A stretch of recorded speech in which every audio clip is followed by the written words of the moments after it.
Hello dear, आपका स्वागत है इस वीडियो के अंदर। इसके अंदर हम अपना वेटेड एवरेज, एलिगेशन और मिक्सचर ये टॉपिक स्टार्ट करने वाले हैं। टोटल 3 टॉपिक हैं जो इसके अंदर हम कवर करेंगे। 3 कंसेप्ट आप बोल सकते हो मेजरली। वेटेड एवरेज जो कि मैं स्टार्ट करने वाला हूँ इस वीडियो के अंदर। लाइट चली गई, एसी बंद हो गया। दूसरा एलिगेशन और तीसरा मिक्सचर। तो हम कैसे करेंगे एक बार मैं ये बता देता हूँ। मैं एक एक लेक्चर तीनों के ऊपर लूँगा, वेटेड एवरेज, एलिगेशन और मिक्सचर। लेकिन पहले जो मैं लेक्चर लूँगा, जैसे मैं अभी लेक्चर ले रहा हूँ, ये इसके अंदर आसान आसान क्वेश्चन, बेसिक से क्वेश्चन होंगे। बिकॉज इस टॉपिक के अंदर क्या है, अगर मैं आपको अच्छे से ना बताऊँ, आसान आसान क्वेश्चंस बहुत सारे ना कराऊँ, तो अंडरस्टैंडिंग वीक रह जाती है।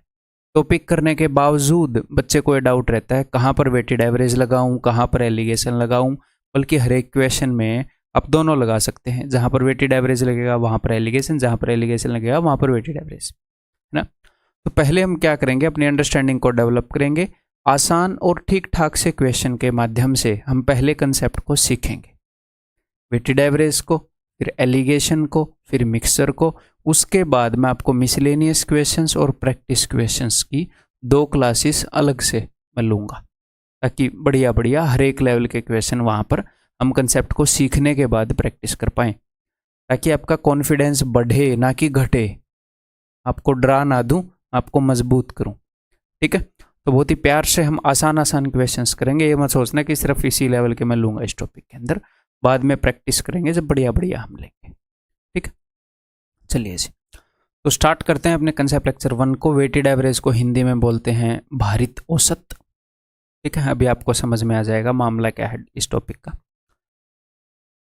तो भाई इसका बेसिक स्ट्रक्चर की बेसिक अंडरस्टैंडिंग क्या है ये टॉपिक, वो एक बार डिस्कस कर लेते हैं और इसी स्ट्रक्चर के ऊपर बेस्ड अपने क्वेश्चंस आते हैं डायरेक्टली। अगर आप ये समझ गए तो आप वेटेड एवरेज को समझ जाओगे। तो इसलिए ध्यान से पेन नोटबुक लेकर बैठे हो, लेकिन उसको साइड में रखो। जब मैं आपको कंसेप्ट बताऊं तो साथ के साथ लिखना नहीं है। लेकिन मुझे पता है फिर भी कई बच्चे ओवर स्मार्ट बनेंगे कि अरे सर आपको मेरा पता नहीं है। आप किसी दूसरी दुनिया से नहीं आए हैं अगर कोई ओवर स्मार्ट बन रहा है तो। जब मैं बता रहा हूँ तो साथ में मत लिखो, कंसेप्ट नोट्स साथ के साथ मत लिखो, ठीक है। बाद में लिखो, दोबारा देख कर लिखो। अगर दोबारा देख कर लिखना आपको पड़ रहा है तो आपको याद ही नहीं रह रहा है तो, ठीक है। लेकिन जब मैं बताऊँ तो सिर्फ समझो। तो हम एक एग्जाम्पल ले लेते हैं कि भाई यहाँ पर ग्रुप 1, ग्रुप 2, ग्रुप 3 है। मैं यहाँ पर ले लेता हूँ फैमिली 1, फैमिली 2, फैमिली 3। 3 फैमिली है। यहाँ पर है नंबर ऑफ आइटम्स, पहले ग्रुप में कितने आइटम, दूसरे में कितने, तीसरे में कितने। तो मैं ले लेता हूँ नंबर ऑफ मेंबर्स। एक फैमिली है उसके अंदर 5 मेंबर हैं, एक फैमिली है उसके अंदर 10 मेंबर हैं, और एक फैमिली है उसके अंदर 15 मेंबर हैं, ठीक है। 3 फैमिली हैं, एक के अंदर 5 बंदे, एक के अंदर 10 बंदे, एक के अंदर 15 बंदे, ठीक है। तो इस फैमिली के अंदर जो एवरेज इनकम है वो मैं मान रहा हूँ, ठीक है। इस फैमिली की जो एवरेज इनकम है वो है जी 30,000 रुपये मान लो। एवरेज इनकम का मतलब समझ गए, ये नहीं है कि हर एक मेंबर 30,000 कमा रहा है। कि अगर हम पूरी फैमिली की इनकम को इक्वली डिस्ट्रीब्यूट करें तो हर एक मेंबर के हिस्से में 30,000 आएगी, है ना। ओके जी। तो मोटा मोटी अगर इक्वल डिस्ट्रीब्यूशन पर हर एक मेंबर 30,000 कमा रहा है, ये हम बोल सकते हैं, ठीक है। इस फैमिली की जो एवरेज इनकम है वो मैंने मान ली है जी 25,000 रुपये, और इस फैमिली की जो एवरेज इनकम है वो मैंने मान ली है जी 20,000 रुपये, ठीक। क्लियर है। तो देखो यहाँ पर बंदे कितने हैं, 5। एवरेज इनकम कितनी है, 30,000। तो अगर हम इक्वली डिस्ट्रीब्यूट करें तो हर एक के पास 30,000 रुपये हैं। यहाँ पर बंदे हैं 10, अगर इक्वली डिस्ट्रीब्यूट करें तो हर एक के पास 25,000 है। यहाँ पर बंदे हैं 15, अगर इक्वली डिस्ट्रीब्यूट करें तो हर एक के पास 20,000 है। अगर मैं बोल दूं कि अगर ये तीनों फैमिलीज इकट्ठी रहने लग जाएं, ये बोल रहे हैं यार हम तो इकट्ठे रहेंगे, तो एवरेज इनकम कितनी होगी। अगर ये सारे के सारे बंदे आ जाएं, यहाँ पर 5 बंदे हैं, यहाँ पर 10 बंदे हैं, यहाँ पर 15 बंदे हैं, अगर मैं आपसे एवरेज इनकम पूछूंगा तो आप क्या बोलोगे। एक बार इसको भूल जाओ। नॉर्मली फॉर्मूला क्या करोगे एवरेज का, आप बोलोगे सर सम ऑफ वैल्यूज, यानी कि एक हिसाब से टोटल मनी। अगर ये सारे बंदे इकट्ठे हो जाएं तो भैया टोटल मनी कितना है, इनकी टोटल इनकम कितनी है, टोटल इनकम बोल देते हैं, divided by number of values, या फिर इस केस में हम क्या बोलेंगे, टोटल मेंबर्स। तो यहाँ पर मेरे को कुछ सिखाने की ज़रूरत नहीं पड़ेगी, कंसेप्ट ही ऐसा है बिल्कुल बेसिक सा। तो अगर मैं टोटल इनकम करना चाहूँगा तो मुझे एक बात बताओ, पहले मैं इस फैमिली की करूँगा, फिर इसकी, फिर इसकी। तो 5 बंदे हैं, एवरेज 30 है, तो टोटल कितना होएगा? तो टोटल होएगा, आप बोलोगे सर 5 × 30 इतने हज़ार। आपको पता है सम, इस फैमिली की इनकम का सम क्या आएगा? एवरेज 30 है, बंदे 5 है, तो 5 × 30 1.5 लाख लेके बैठे हैं सारे। ठीक है, इसका 10 × 25। ठीक है, मेरे को सब जोड़ने हैं, मुझे टोटल मनी निकालना है। आपको पता है टोटल इनकम कितनी है सारी फैमिलीज के पास।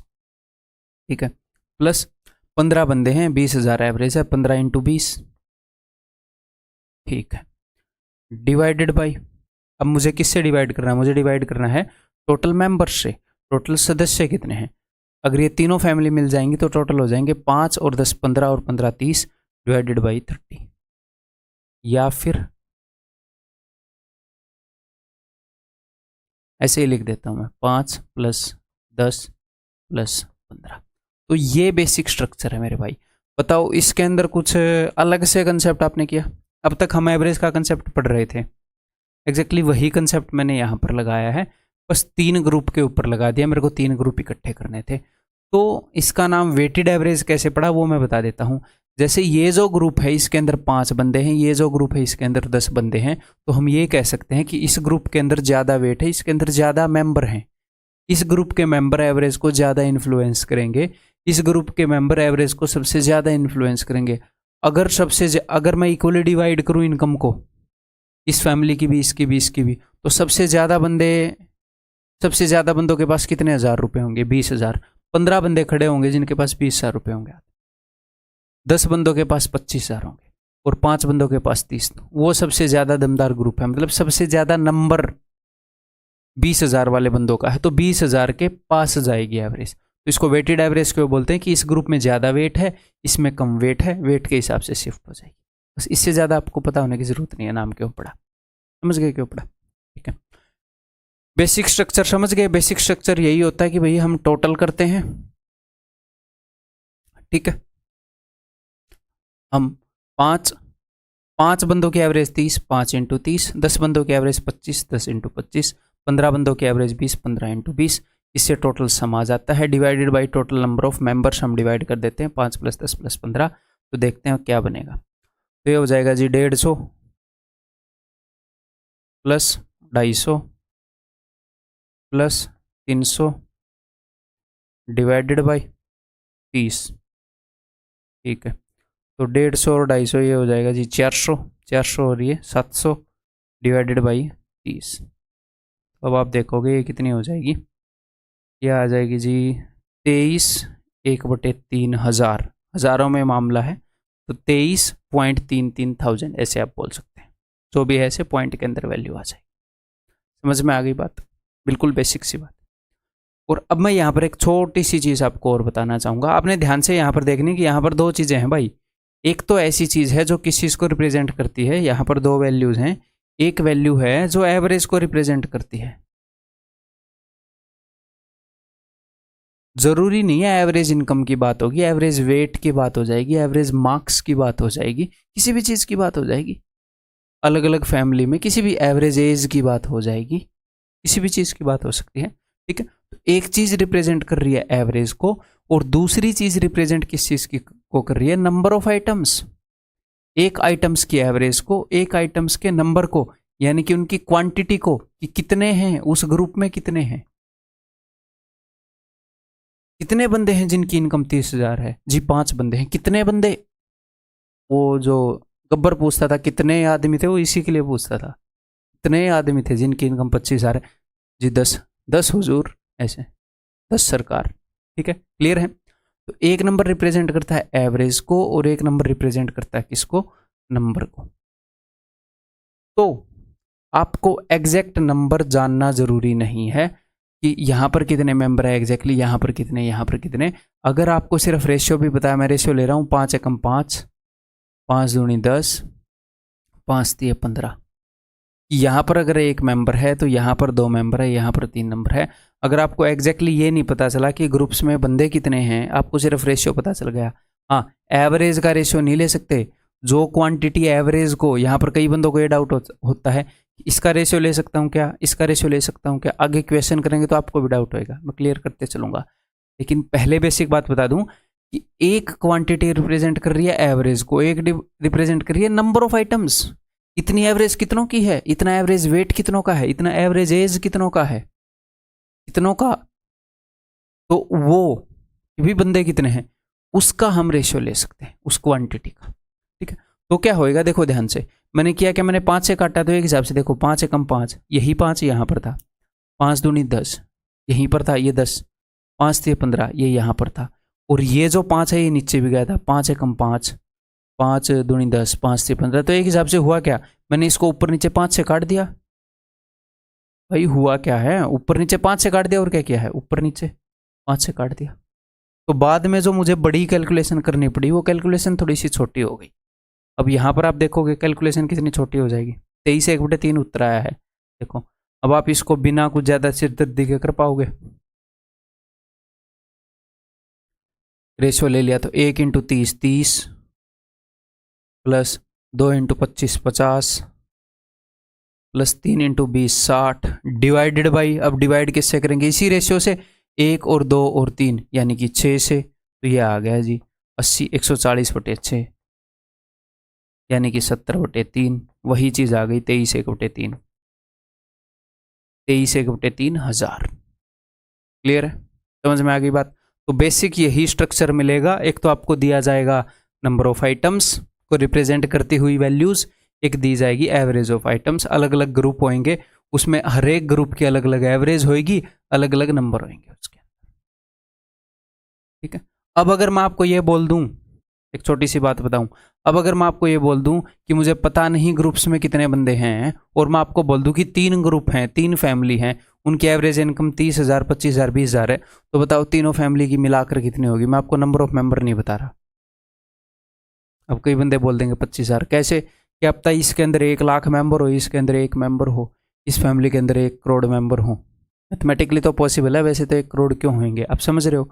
तो अगर किसी ने मुझे बताया ही नहीं कितने बंदे हैं कितने बंदे हैं कितने बंदे हैं, और ऐसे अलग अलग एवरेज है, तो आंसर क्या हो जाएगा, कैन नॉट से। अगर वो मुझे ये ना बताए कितने बंदे हैं, सिर्फ ये बता दे कि रेशियो क्या है, तो बात बन जाएगी। सिर्फ रेशियो जानने की जरूरत है, रेशियो भी नहीं बताया तो कैन नॉट से। एक केस है जब वो रेशियो भी ना बताए तो भी उत्तर आ जाएगा। आप सोचो जरा, सोचो सोचो कौन सा केस हो सकता है।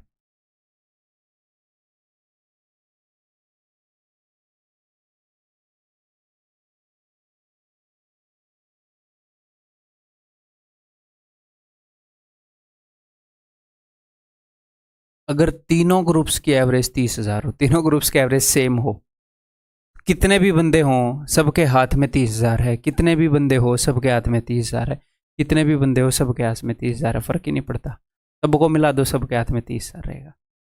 अगर तीनों ग्रुप्स की एवरेज सेम है तो कितने भी बंदे हों 30,000 एवरेज रहेगी, तो सेम ही रहेगी। वैसे ऐसे क्वेश्चन आएंगे नहीं, ऐसे क्यों आएंगे, फिर वो सेम ही उत्तर हो जाएगा, उसका पॉइंट क्या है। मैं जस्ट आपको कंडीशन बता रहा हूँ। ठीक है, समझ में आ गई। तो हमें रेशियो चाहिए अगर हमें एवरेज बतानी है इनको कंबाइन करके। तो अब हम क्वेश्चंस के माध्यम से सीखेंगे, लेकिन उससे पहले थोड़े से और पॉइंट हम अपने क्लियर कर लेते हैं जी। ये देखो कि जो एवरेज है, ये जो एवरेज ऑफ आइटम्स है, ये एवरेज वेट हो सकती है, एवरेज मार्क्स हो सकते हैं, एवरेज हाइट हो सकती है, एवरेज एज हो सकती है, एवरेज वेज हो सकती है, इनकम वेज एक ही बात है, कुछ भी हो सकती है, ये नहीं है कि एक चीज़ होगी। कॉस्ट हो सकती है, एवरेज कॉस्ट, कि भैया 30 आइटम हमने लिए 15 रुपये पर केजी वाले, 20 आइटम हमने लिए 10 रुपये पर केजी वाले, और 10 आइटम हमने लिए 30 रुपये पर केजी वाले। ठीक है, तो ये भी तो एक हिसाब से एवरेज ही है। अब आप बोलोगे एवरेज का क्या मतलब, ये इनका एवरेज कॉस्ट है। एवरेज किसी भी चीज़ की हो सकती है, एवरेज। ठीक है, तो एवरेज की जगह ऐसे कुछ भी हो सकता है। तो हम कई तरह के क्वेश्चन करेंगे, इसीलिए मैं आपकी धीरे धीरे अंडरस्टैंडिंग डेवलप करूंगा। मिक्सर वाले क्वेश्चन, कंसंट्रेशन वाले भी इसमें आएंगे, percentage increase decrease, profit and loss, SICI, वो सब कुछ इसके अंदर यूज हो सकता है, वेटेड एवरेज में, एलिगेशन में। इसलिए धीरे धीरे अंडरस्टैंडिंग बढ़ाएंगे। कंपोजिशन हो सकता है, यानी कि परसेंटेज, रेशियो, फ्रैक्शन, ये तीनों परसेंटेज रेशियो फ्रैक्शन, तीनों वे ऑफ कंपेयरिंग वैल्यूज हैं, ये तीनों हो सकते हैं। सर ये कंपोजिशन कैसे हो सकता है, अभी बताता हूँ, टेंशन मत लो। वो ये बता सकता है बंदा कि भाई एक 5 लीटर लिक्विड है जिसके अंदर 10% दूध है, दूधिया है, वो दूध बेचता है, 10% ही दूध है, बहुत ही कमीना है बंदा। एक 3 लीटर मिक्सर है जिसके अंदर 20 लीटर दूध है, ये थोड़ा सा कम कमीना है। और एक 2 लीटर दूध है, एक दूधिया बेच रहा है, उसके अंदर 90% दूध है। ठीक है, तो अगर इस दूधिये की, इस दूधिये की और इस दूधिये के तीनों ड्राम को मैं मिला दूँ तो ओवरऑल दूध कितना हो जाएगा? तो 5 लीटर जो मिक्सर है उसमें 10% दूध है, 3 लीटर मिक्सर में 20% दूध है, 2 लीटर मिक्सर में 90% दूध है, तो ओवरऑल दूध कितना है वो इनके प्रोडक्ट से पता चलेगा। तो ओवरऑल क्या होगा? 5 × 10 प्लस 3 × 20, 3 लीटर है जिसके अंदर 20% है, 2 × 90। और टोटल, मुझे एक बात बताओ, क्वांटिटी को क्या रिप्रेजेंट करता है और एवरेज को क्या रिप्रेजेंट करता है? ये एवरेज को रिप्रेजेंट करता है। 10% हर एक 100 में से 10 हिस्सों में दूध है, हर एक 100 में से 20 हिस्सों में दूध है, हर एक 100 में से 90 हिस्सों में दूध है। ये तो किसी भी तरह एवरेज को रिप्रेजेंट नहीं कर रहा। 5 लीटर दूध है, 3 लीटर, ये तो क्वांटिटी को, भैया ऐसा कितना दूध है जिसके अंदर 10% वाला, 10% कंसंट्रेशन वाला कितना दूध है जी? 5 लीटर है, तो क्वांटिटी को क्या रिप्रेजेंट कर रहा है? 5 लीटर। 20% कंसंट्रेशन वाला कितना दूध है जी? 3 लीटर है। 90% कंसंट्रेशन वाला कितना दूध है जी? 2 लीटर है। तो क्वांटिटी को ये रिप्रेजेंट कर रहा है। चाहो तो इसका रेशियो आप ले सकते थे। हाँ, अब तो क्या ही रेशियो लेंगे, कटे पड़े हैं। तो डिवाइडेड बाई 5 + 3 + 2, 5 और 3 8 और 2 10, ये आपका आंसर आ जाएगा। अब 10 सब में से कट रहा है तो काट देते हैं ऐसे ही, है ना। 5 × 5, 3 दूनी 6, 6 और 5 11, और 9 दूनी 18, 18 और 11 29% दूध आ जाएगा इन सबको मिलाओगे तो ओवरऑल मिक्सचर में। ठीक, तो कंपोजिशन को भी एवरेज की जगह यूज कर सकते हैं, परसेंटेज चेंज को भी यूज कर सकते हैं कि भाई पॉपुलेशन के अंदर पॉपुलेशन बढ़ गई, मेल की, फीमेल की, रुपए दे दिए अलग अलग ब्याज पर, आगे क्वेश्चन करेंगे। ठीक है, प्रॉफिट लॉस और डिस्काउंट, इस चैप्टर के अंदर प्रॉफिट पर, लॉस पर, डिस्काउंट पर, हर एक जगह वो यूज कर सकते हैं और हर एक तरह के क्वेश्चन अपने एग्जाम में आए। ठीक है, तो इसलिए मैं बड़े ही प्यार से स्लोली बढ़ूंगा ताकि आपको सब कुछ समझ में आता रहे, आपको बार बार इस चैप्टर से डरना ना पड़े। सिंपल सी बात है, बहुत ही प्यारा सा टॉपिक है, एक बार तसल्ली से करेंगे खत्म कर देंगे। ठीक है जी, तो एक बार ये देखो अलग अलग तरह के क्वेश्चंस, इन क्वेश्चंस को सोल्व करो। आपको समझा देता हूँ कि 3 सेक्शन है, सेक्शन ए के अंदर इतने स्टूडेंट है, सेक्शन बी के अंदर इतने, सेक्शन सी के अंदर इतने। ठीक है, एवरेज वेट है सेक्शन ए के स्टूडेंट्स का इतना, बी का इतना, सी का इतना, तो तीनों सेक्शंस का मिलाकर एवरेज वेट क्या होगा? ठीक है, 3 टैंक हैं, टैंक 1, टैंक 2, टैंक 3, इसके अंदर 30 लीटर पानी है, या फिर 30 लीटर जो भी मिक्सर है वो है, इसके अंदर 20 लीटर है, इसके अंदर 50 लीटर है टोटल मिक्सर। पहले वाले मिक्सर में हम किस चीज़ की कंसंट्रेशन मान लें, कुछ भी एसिड की मान लो, एसिड की कंसंट्रेशन। ठीक है, पहले वाले मिक्सर में एसिड 60% है, दूसरे वाले में 20%, तीसरे वाले में 45%।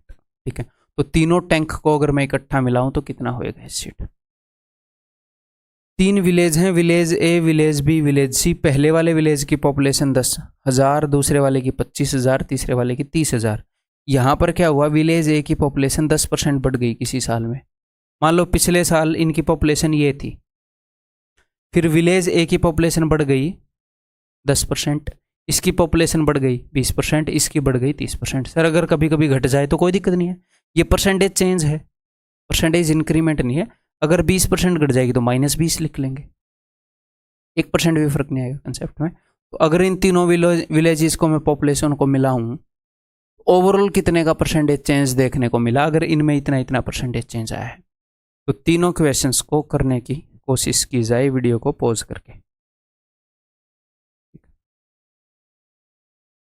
उम्मीद है कि आपने वीडियो को पॉज करके इनको किया होगा। तो अब हम देखते हैं यहाँ पर कौन सी क्वांटिटी है जो नंबर को रिप्रेजेंट करती है। मुझे पता है, मैंने एक ही फॉर्मेट में लिख दी है, नंबर को रिप्रेजेंट करने वाली एक जगह लिख दी, एवरेज वाली एक जगह लिख दी, फिर भी अपना दिमाग दौड़ाएंगे, आपको भी दौड़ाना है, ऐसे ही चीज़ें सीखी जाती हैं। कौन सी क्वांटिटी है जो एवरेज को रिप्रेजेंट करती है? वो साफ साफ दिख रही है, एवरेज वेट, यहाँ पर तो कोई डाउट ही नहीं है। और नंबर को कौन सी रिप्रेजेंट कर रही है, साफ साफ दिख रही है, इसमें 85 स्टूडेंट, इसमें 51, इसमें 84। क्लियर है, इसमें कोई दिक्कत ही नहीं है। पर 84 थे था क्या, शायद 68 था वहाँ पर, मिस टाइप हो गया हो, तो ये 84 से भी जाएगा, लेकिन ताकि मैं आपको सिखा पाऊँ ना। और पीला रंग मेरे पास नहीं है क्या, कौन है पीला कलर, चलो जो भी है, यहाँ पर 68 है, ताकि काट कूट पाए भाई। ये थोड़ी हम फालतू की कैलकुलेशन ही करते रहेंगे, ठीक है। अब करो, थोड़ा सा आसान हो जाएगा। तो भाई बिकॉज ये जो हैं ये नंबर को रिप्रेजेंट कर रहे हैं कि भैया कितने बंदे हैं 30 kg वेट वाले, तो इनका मैं रेशियो ले सकता हूँ 17 पंजे 85, 17 3 51, 17 चौके 68। मुझे इनकी एग्जैक्ट वैल्यू नहीं चाहिए। सर नीचे वालों का रेशियो ले सकते हैं क्या, 10 से काट दूँ, नहीं काट सकते भाई, ये एवरेज वाली क्वांटिटी है, अगर काटोगे भी तो बाद में गुणा करना पड़ेगा, तो ये झंझट मोल मत लेना कभी भी, तो बिना वजह फालतू में यहाँ पे काट रहे हो, गलती कराओगे, ठीक है। तो एवरेज को जो रिप्रेजेंट कर रही है उसे मत काटो, जो नंबर को रिप्रेजेंट कर रही है उसे काट सकते हो। तो 5 × 30, अब ओवरऑल निकाल रहे हैं, 5 × 30 150 प्लस 3 बंदे हो गए जिनका एवरेज वेट 40 है, तो टोटल वेट आ गया 120। 4 × 50 200 डिवाइडेड बाई टोटल कितने बंदे हैं जी, 5 और 3 8 और 4 12, खत्म कहानी, ठीक है। कितना आ जाएगा, 270, 470 है ना, 470/12, तो ये सोल्व तो होगा नहीं, जो भी है यही हो गया अपना उत्तर, ठीक है। फ्रैक्शन में बेसिक से आया हो, यही हो गया, इससे करेंगे जी। नेक्स्ट, तो यहाँ पर एवरेज को कौन सी क्वांटिटी रिप्रेजेंट कर रही है, ये वाली क्वांटिटी रिप्रेजेंट कर रही है कंसंट्रेशन, कि भाई हर एक 100 यूनिट में से 60 यूनिट, एवरेज का मतलब क्या होता है, पर हेड डिस्ट्रीब्यूशन ऑफ थिंग्स, तो पर 100 60 चीजें, 60 हिस्से एसिड के हैं, पर 100 20 हिस्से एसिड के हैं, पर 100 45 हिस्से एसिड के हैं ना। और ये किसको रिप्रेजेंट कर रहा है कि 60% वाला कितना है, 30 लीटर, क्वांटिटी को ये रिप्रेजेंट कर रहा है, क्वांटिटी को कितनी है चीज, ठीक है। तो इसको हम काट सकते हैं जी, 10 से मैंने काट दिया, तो 3 × 60 180 प्लस 2 × 20 40 प्लस 5 × 45 225 डिवाइडेड बाई 3 और 2 5 और 5 10, ठीक है। तो ये क्या आएगा देख लेते हैं, ये आ गया भाई 220 425/10 445/10 सॉरी, तो 44.5% ओवरऑल एसिड आ जाएगा फाइनली जब हम इन मिक्सर्स को मिलाएंगे तो, ठीक है। क्लियर है, ठीक किया ना मैंने, ठीक है। नेक्स्ट करते हैं अब,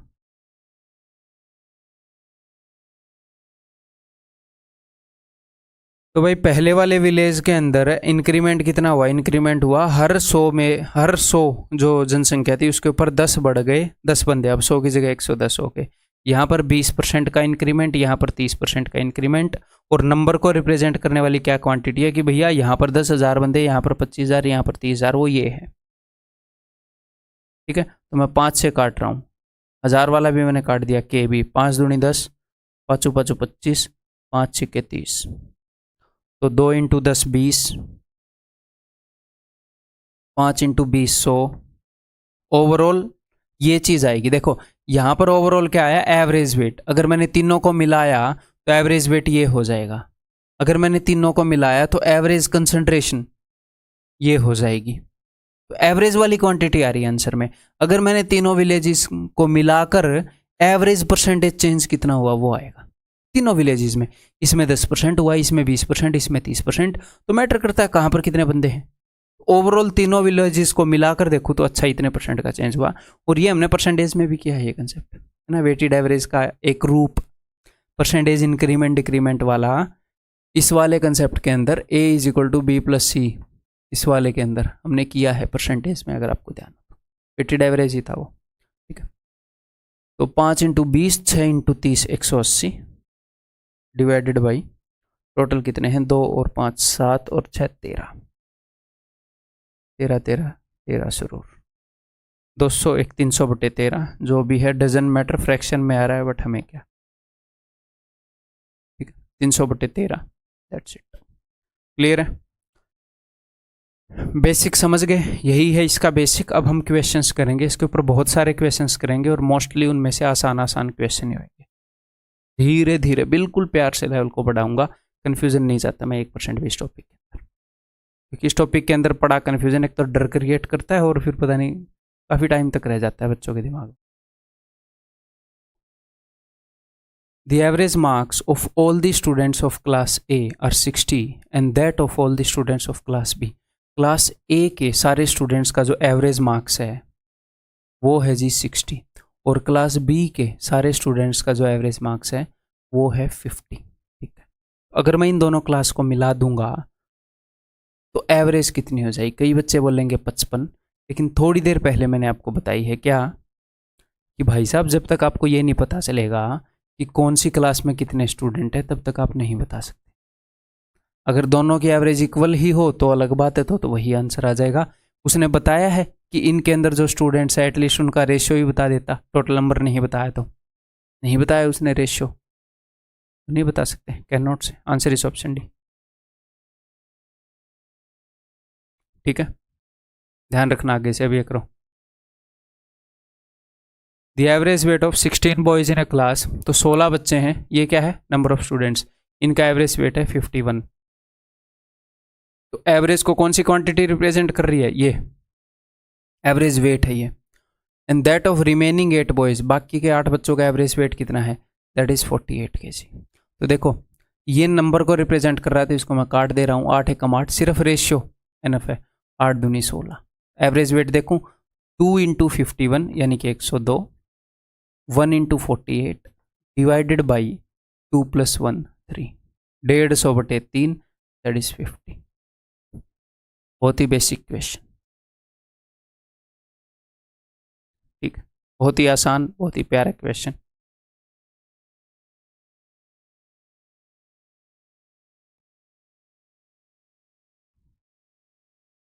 The cost of the red, green and blue colors per kg is ₹20, 15 and ₹18 respectively. Rang Mahal is a renowned building, एक जानी मानी बिल्डिंग है रंग महल, in which these 3 colors are being used in this ratio, जिसके अंदर ये तीनों colour red, green and blue इस रेशियो में यूज किए जा रहे हैं। Average cost of all the 3 colours used पर केजी। आपने ये नहीं है कि क्वेश्चन पढ़ा सटैक से क्वेश्चन करने लग गए, एक बार सीखेंगे तसल्ली से सीखेंगे, of course bar bar revise तो करेंगे लेकिन बेस तो अभी बन रहा है ना, मोस्ट इंपॉर्टेंट बेस पहली बार जब कर रहे हो तो आपने एक नज़र मार रही है कि क्वांटिटी को कौन सी चीज़ रिप्रेजेंट कर रही है, ये चीज़ रिप्रेजेंट कर रही है कि कौन सा रंग कितना यूज हुआ, और कॉस्ट को ये चीज़ रिप्रेजेंट कर रही है। इस कलर की कॉस्ट क्या है? 20 रुपये पर केजी। ठीक है, 20 रुपये पर केजी वाला कितना रंग यूज हुआ? 3 हिस्से। 15 रुपये पर केजी वाला कितना यूज हुआ? 2 हिस्से। और 18 रुपये पर केजी वाला कितना यूज हुआ? 4 हिस्से। अगर ये 3 किलो है तो ये 2 किलो, तो ये 4 किलो। लेकिन हमें एग्जैक्ट क्वांटिटी चाहिए क्या? नहीं चाहिए, हमें सिर्फ ये चाहिए किस रेशियो में है चीज़ें, अलग अलग एवरेज वाली, ओवरऑल एवरेज हम बता देते हैं, तो बस रेशियो हमें गिवन है। कैसे बताएंगे? 3 × 20 60। तो हमें मिलेगा क्या यहाँ पर? यहाँ पर वो चीज़ मिलेगी जो यहाँ पर उसने बता रखी है, यहाँ पर उसने कॉस्ट बता रखी है कि इस कॉस्ट का इतना रंग, इस कॉस्ट का इतना रंग, इस कॉस्ट का इतना रंग, एवरेज कॉस्ट मिल जाएगी। तो ओवरऑल मिलाएंगे तो ये है जी एवरेज कॉस्ट। 3 हिस्सों की ये कॉस्ट है, 2 हिस्सों की ये कॉस्ट है, 4 हिस्सों की ये कॉस्ट है, सबको मिलाए तो 4 और 3 7 और 2 9, 9 हिस्सों की ये कॉस्ट है, एवरेज कॉस्ट। तो 3 × 20 60, 2 × 50 30, 4 × 18 72, 3 और 2 5 और 4 9, टोटल 9 हिस्से हैं। पर हिस्से क्या कॉस्ट पड़ेगी अभी देख लेते हैं। ये 60 और 30 90 दिख रहा है, देखो मेरे को ये ऐसे काटने का इजी तरीका दिख रहा है। इन दोनों को मैं देख पा रहा हूँ कि ये 90 है, तो मैं 9 से काटूंगा तो ये 10 पर जाएगा, और इसको 9 से काटूंगा तो 8 पर जाएगा, 18 आ जाएगा। आप कैसे भी काट लो, आपकी मर्जी है।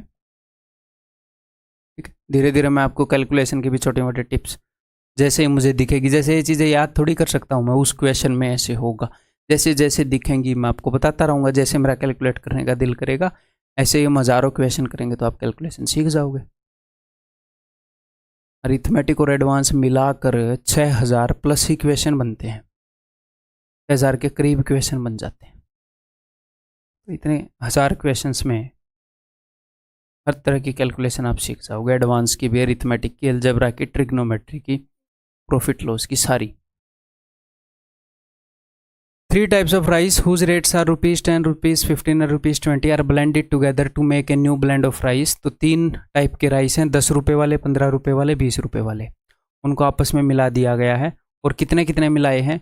ये 10 रुपये वाले हैं 39 kg, ये 26 kg, ये 65 kg। क्या हमें एक्चुअल में कितने मिलाए हैं ये चाहिए या सिर्फ रेशियो से काम चल जाएगा? एक्चुअल क्वांटिटी नहीं चाहिए होती, सिर्फ रेशियो इज एनफ निकालने के लिए। 13 × 39, 13 दूनी 26, 13 × 5 = 65। कई स्टूडेंट ऐसे करते हैं कि बिकॉज ये तीनों कटने के लिए दे रखे हैं तो मुझे पता ही चल जाएगा कटने के लिए कौन से दे रखे हैं, कटने के लिए तो ये भी दे रखे हैं, 5 से कट रहे हैं सारे। तो आपको लॉजिक पर कंसंट्रेट करना है, क्वांटिटी को आप काट सकते हो, ठीक है। तो फिर से उसी तरीके से 3 × 10 30, मैं बता ही रहा था आपको, बेसिक क्वेश्चन करेंगे काफ़ी। 2 × 15 30, 5 × 20 100, डिवाइडेड बाई 3 और 2 5 और 5 10, 10 से मैं तीनों को काट रहा हूँ, 3 और 3 6 और 10 16, ठीक है, क्लियर है।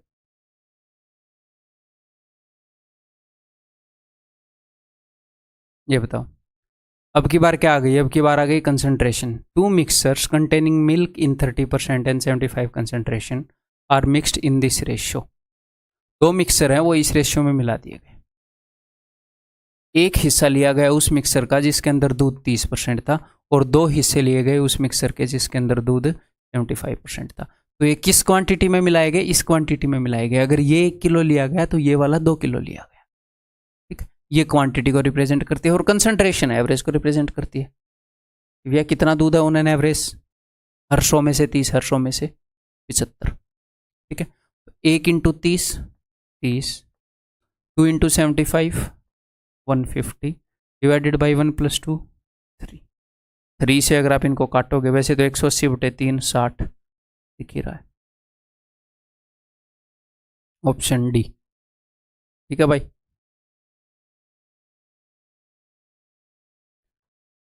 ये देखता हूँ आप करोगे कि नहीं, एक बार ट्राई करो, प्यार से ट्राई करो।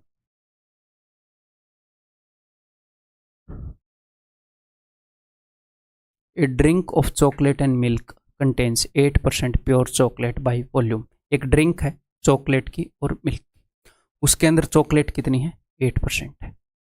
If 10 litres of pure milk are added to 50 litres of this drink, the percentage of chocolate in the new drink is. तो अब तक मैं आपको किस तरह के क्वेश्चन करवा रहा हूँ कि भैया इस ग्रुप की ये एवरेज है, इस ग्रुप की ये एवरेज है, या फिर इस ग्रुप की ये कंसंट्रेशन है, इस ग्रुप की ये कंसंट्रेशन है, या फिर इस ग्रुप की ये कॉस्ट है, इस ग्रुप की ये कॉस्ट है। एक एवरेज को रिप्रेजेंट करती है, एक क्वांटिटी को। इस ग्रुप में इतने बंदे, इस ग्रुप में इतने बंदे। यहाँ पर भी ऐसे ही है, 2 मिक्सर हैं, इन दोनों ग्रुप को अगर मैं मिला दूं तो एवरेज क्या आएगी? यहाँ पर भी यही है, 2 चीज़ों को मिलाया गया है। तो मुझे बताएंगे कौन सी 2 चीज़ों को मिलाया गया है? If 10 litres of pure milk, 10 litre pure milk मिलाया गया है, ठीक है जी। और क्या मिलाया गया है? If 10 litres of pure milk are added to 50 litres of this drink, 10 litre pure milk 50 litre drink के अंदर मिलाया गया है। कौन सी ड्रिंक के अंदर? ये जो चॉकलेट थी, ठीक है, ये जो चॉकलेट वाली ड्रिंक है इसके अंदर। तो फाइनली कितनी परसेंटेज होगी? कोई दिक्कत नहीं है। किस चीज़ की परसेंटेज? चॉकलेट की परसेंटेज पूछ रहे हैं। तो आप बताओ इस 10 लीटर दूध के अंदर कितनी % चॉकलेट है? 50 लीटर ड्रिंक के अंदर, ये जो ड्रिंक है जहाँ पर पड़ी है, इसके अंदर कितनी चॉकलेट है? तो इस ड्रिंक के अंदर तो उसने बता रखी है, इस ड्रिंक के अंदर 8% चॉकलेट है। बताओ बता रखी है कि नहीं? आप बोलोगे जी हाँ। तो ये जो ड्रिंक है 50 लीटर, इसके अंदर चॉकलेट की कंसंट्रेशन उसने बता दी 8%। और जो आप दूध लेकर आते हो दुकान से, उसके अंदर चॉकलेट कितनी होती है? इतनी नहीं होती। दूध तो दूध है, दूध के अंदर चॉकलेट थोड़ी होगी। तो ये जो मिल्क मिलाया गया है इसके अंदर 0% कंसंट्रेशन है। इसके अंदर कोई मिक्सचर थोड़ी मिलाया है, दूध मिलाया है। दूध पानी जो भी मिलाएगा तो वो 100% प्योर हो गया। और उसने खुद भी बोला है प्योर मिल्क। इस मिल्क के अंदर 0% चॉकलेट है, इस ड्रिंक के अंदर 8% चॉकलेट है, ठीक है। क्या मुझे एग्जैक्टली 0% कंसंट्रेशन वाला कितना दूध था जी 10 लीटर था। 8% कंसंट्रेशन वाला कितना दूध था जी 50 लीटर था। क्या मुझे एग्जैक्ट वैल्यू चाहिए कितना था? नहीं सर, रेशियो से काम चल सकता है। 0% वाला 1 मिलाया तो 8% वाला 5 मिलाया, तो बताओ इन दोनों को मिलाने के बाद ओवरऑल परसेंटेज कितनी होगी? 1 into 0 0, 5 into 8 40 divided by 1 plus 5 6, 40 by 6 20 by 3, यानी कि 6 6 36, 6 2/3 परसेंटेज। और यहां पर आपको एक और बात बता दूं, पहले वाली ड्रिंक के अंदर 0% क्या है? 0% चॉकलेट। दूसरे वाले ड्रिंक के अंदर 8% क्या है? 8% चॉकलेट। एक हिस्सा 0% चॉकलेट वाले ड्रिंक का, 5 हिस्से 8% चॉकलेट वाली ड्रिंक के। अगर मैं इनको मिलाऊंगा तो ओवरऑल चॉकलेट कितनी है? इतने परसेंट आ जाएगी। मैं यहाँ पर दूध भी निकाल सकता हूँ। कैसे? दोनों जगह दूध लिख दूंगा। दूध निकालने के दो तरीके हैं। ओवरऑल इन दोनों को मिलाकर इतनी चॉकलेट आ गई, तो दूध कितना होएगा फाइनली? दूध होएगा 100 माइनस 62/3। भाई फाइनली इन दोनों का जब मिक्सर मिलाया तो उसके अंदर चॉकलेट इतने परसेंट आई, तो बाकी तो दूध है ना, दूध के अंदर चॉकलेट मिली हुई है। तो अगर चॉकलेट इतनी है उस फाइनली मिक्सर में, तो दूध कितना होगा? 100 माइनस 62/3। अच्छा, दूध। या फिर आप क्या करो, आप यहाँ पर चॉकलेट की परसेंटेज की बजाय दूध की परसेंटेज लिख लो, फिर डायरेक्टली दूध आ जाएगा। लोकल को वो दूध पूछ ले, तो जो 10 लीटर आपने मिल्क मिलाया, इसके अंदर मिल्क कितना? आप बोलोगे सर 100%, पूरा का पूरा मिल्क पड़ा है ये तो। और जो ये ड्रिंक है इसके अंदर चॉकलेट 8% है, तो बाकी का 92% दूध है, तो ये 92%। मैं ये नहीं बोल रहा हम ऐसे निकालेंगे, हम बड़ी वैल्यू से क्यों निकालेंगे? 0 और 8 कितनी छोटी और प्यारी वैल्यू है, उनसे निकालेंगे, बट हम ऐसे निकाल सकते हैं। अब की बार कैलकुलेट करोगे तो फाइनली दूध आएगा। ठीक,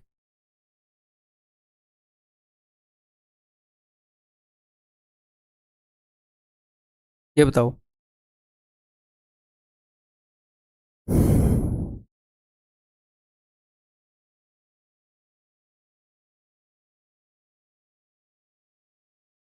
The ratio of number of boys and girls in a school is 3:2. 20% of the boys and 30% of the girls are scholarship holders. Boys कितने हैं भाई? बॉयज़ अगर 3 हैं तो गर्ल्स 2 हैं, और इन बॉयज़ में से 20%, तो ये एक हिसाब से कंसंट्रेशन वाला ही मामला हो गया ना। किसी मिक्सर के अंदर 20% दूध है, तो यहाँ पर ये बॉयज़ खड़े हैं, किसी मिक्सर के अंदर 20% दूध है, यहाँ पर ये बॉयज़ खड़े हैं, उनमें से 20% स्कॉलरशिप होल्डर हैं, बाकी के 80% नॉन स्कॉलरशिप होल्डर हैं। 20% को स्कॉलरशिप मिल रही है, बाकियों को नहीं मिल रही। वैसे कंसंट्रेशन वाली चीज़ होगी।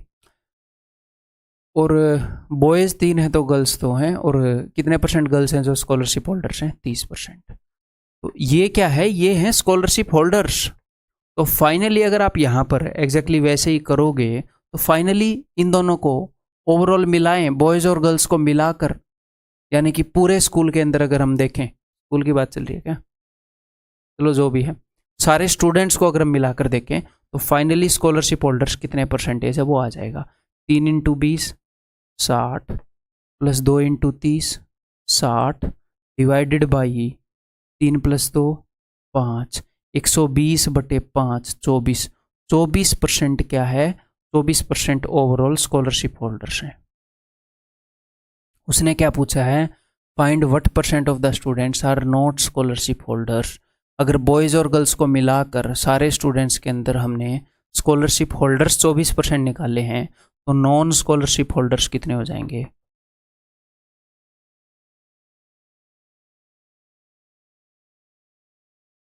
तो स्कॉलरशिप होल्डर्स एक तो ऐसे निकाल सकते हो, या फिर कैसे निकाल सकते हो? यहाँ पर जो आपने स्कॉलरशिप होल्डर्स लिखे हैं, इनके नॉन स्कॉलरशिप होल्डर मान लो निकालने हो, तो आप क्या करो, यहाँ पर नॉन स्कॉलरशिप होल्डर लिख दो। तो फाइनली जो उत्तर आएगा वो नॉन स्कॉलरशिप होल्डर्स का आएगा। बॉयज़ के अंदर 20% स्कॉलरशिप होल्डर हैं, तो बाकी के 80% नॉन स्कॉलरशिप होल्डर हैं, बाकी के 80% के पास स्कॉलरशिप नहीं है। गर्ल्स के अंदर 30% के पास स्कॉलरशिप है, तो 70% के पास नहीं है। तो सर क्या नॉन स्कॉलरशिप होल्डर पूछेगा तो ऐसे बताएंगे? नहीं, ऐसे ज़रूरी नहीं है, मैं जस्ट आपको बता रहा हूँ। यहाँ पे आप कुछ भी निकाल लो, वो चीज़ पूछे तो वही टिक कर दो, वो चीज़ नहीं पूछी 100 में से घटा के दो, बता दो दूसरी, सिंपल सी बात है। तो ऐसे भी करेंगे तो 3 into 80 240, 2 into 70 140 divided by 3 plus 2 5। अब ये जो भी आएगा ये नॉन स्कॉलरशिप होल्डर्स की परसेंटेज आएगी, तो हो गया 380 बटे 5 76। यही निकाली थी हमने, है ना? ठीक है।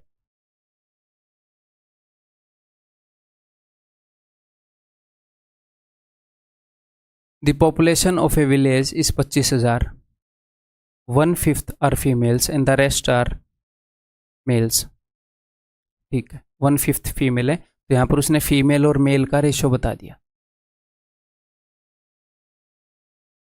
फीमेल कितने हैं? 1/5, 5 में से एक, तो 5 में से एक फीमेल है तो बाकी के 4 मेल हैं। टोटल 5 बंदे हैं तो एक फीमेल, बाकी के 4 मेल। तो फीमेल और मेल का रेशो बता दिया। तो अब क्या हमें एग्जैक्टली कितनी फीमेल है, एग्जैक्टली कितने मेल हैं ये चाहिए? नहीं चाहिए, इसकी कोई ज़रूरत ही नहीं है। 5% of the males and 40% of the females are uneducated. तो ये अनएजुकेटेड है, ये बात ध्यान रखना आप क्या लिख रहे हो। 5% of the males and 40% of the females are uneducated. तो अब यहाँ पर वेटेड एवरेज निकालोगे तो ओवरऑल एवरेज निकलेगी पूरी जनसंख्या में अनएजुकेटेड की। अब वो अनएजुकेटेड पूछ रहा है एजुकेटेड, उसके हिसाब से फिर आंसर मार्क करें। ठीक है, तो अनएजुकेटेड निकलेंगे 1 into 40 40, 4 into 5 20 divided by 1 plus 4 5, ये आएगा 60 बटे 5 यानी कि 12% अनएजुकेटेड हैं। तो एजुकेटेड कितने हो जाएंगे भाई साहब? 100 minus 12।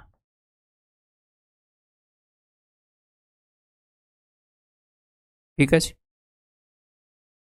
Answer will be option B. ये हो रहा है ना ऐसे? ये बताओ।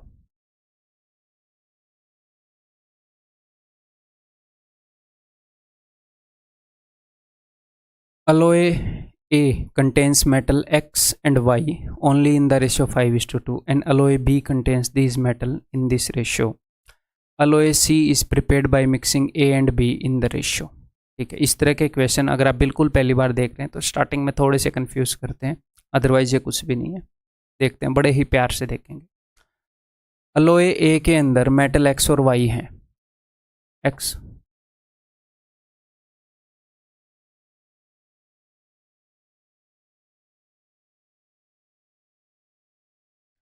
अलॉय ए के अंदर X और Y का क्या रेशियो है? अलॉय ए के अंदर है भाई साहब 5:2, यानी कि 7 हिस्सों में से 5 हिस्से X है, 2 हिस्से Y का है। जैसे बॉयज़ और गर्ल्स होते हैं, जैसे scholarship holders and non scholarship holders होते हैं।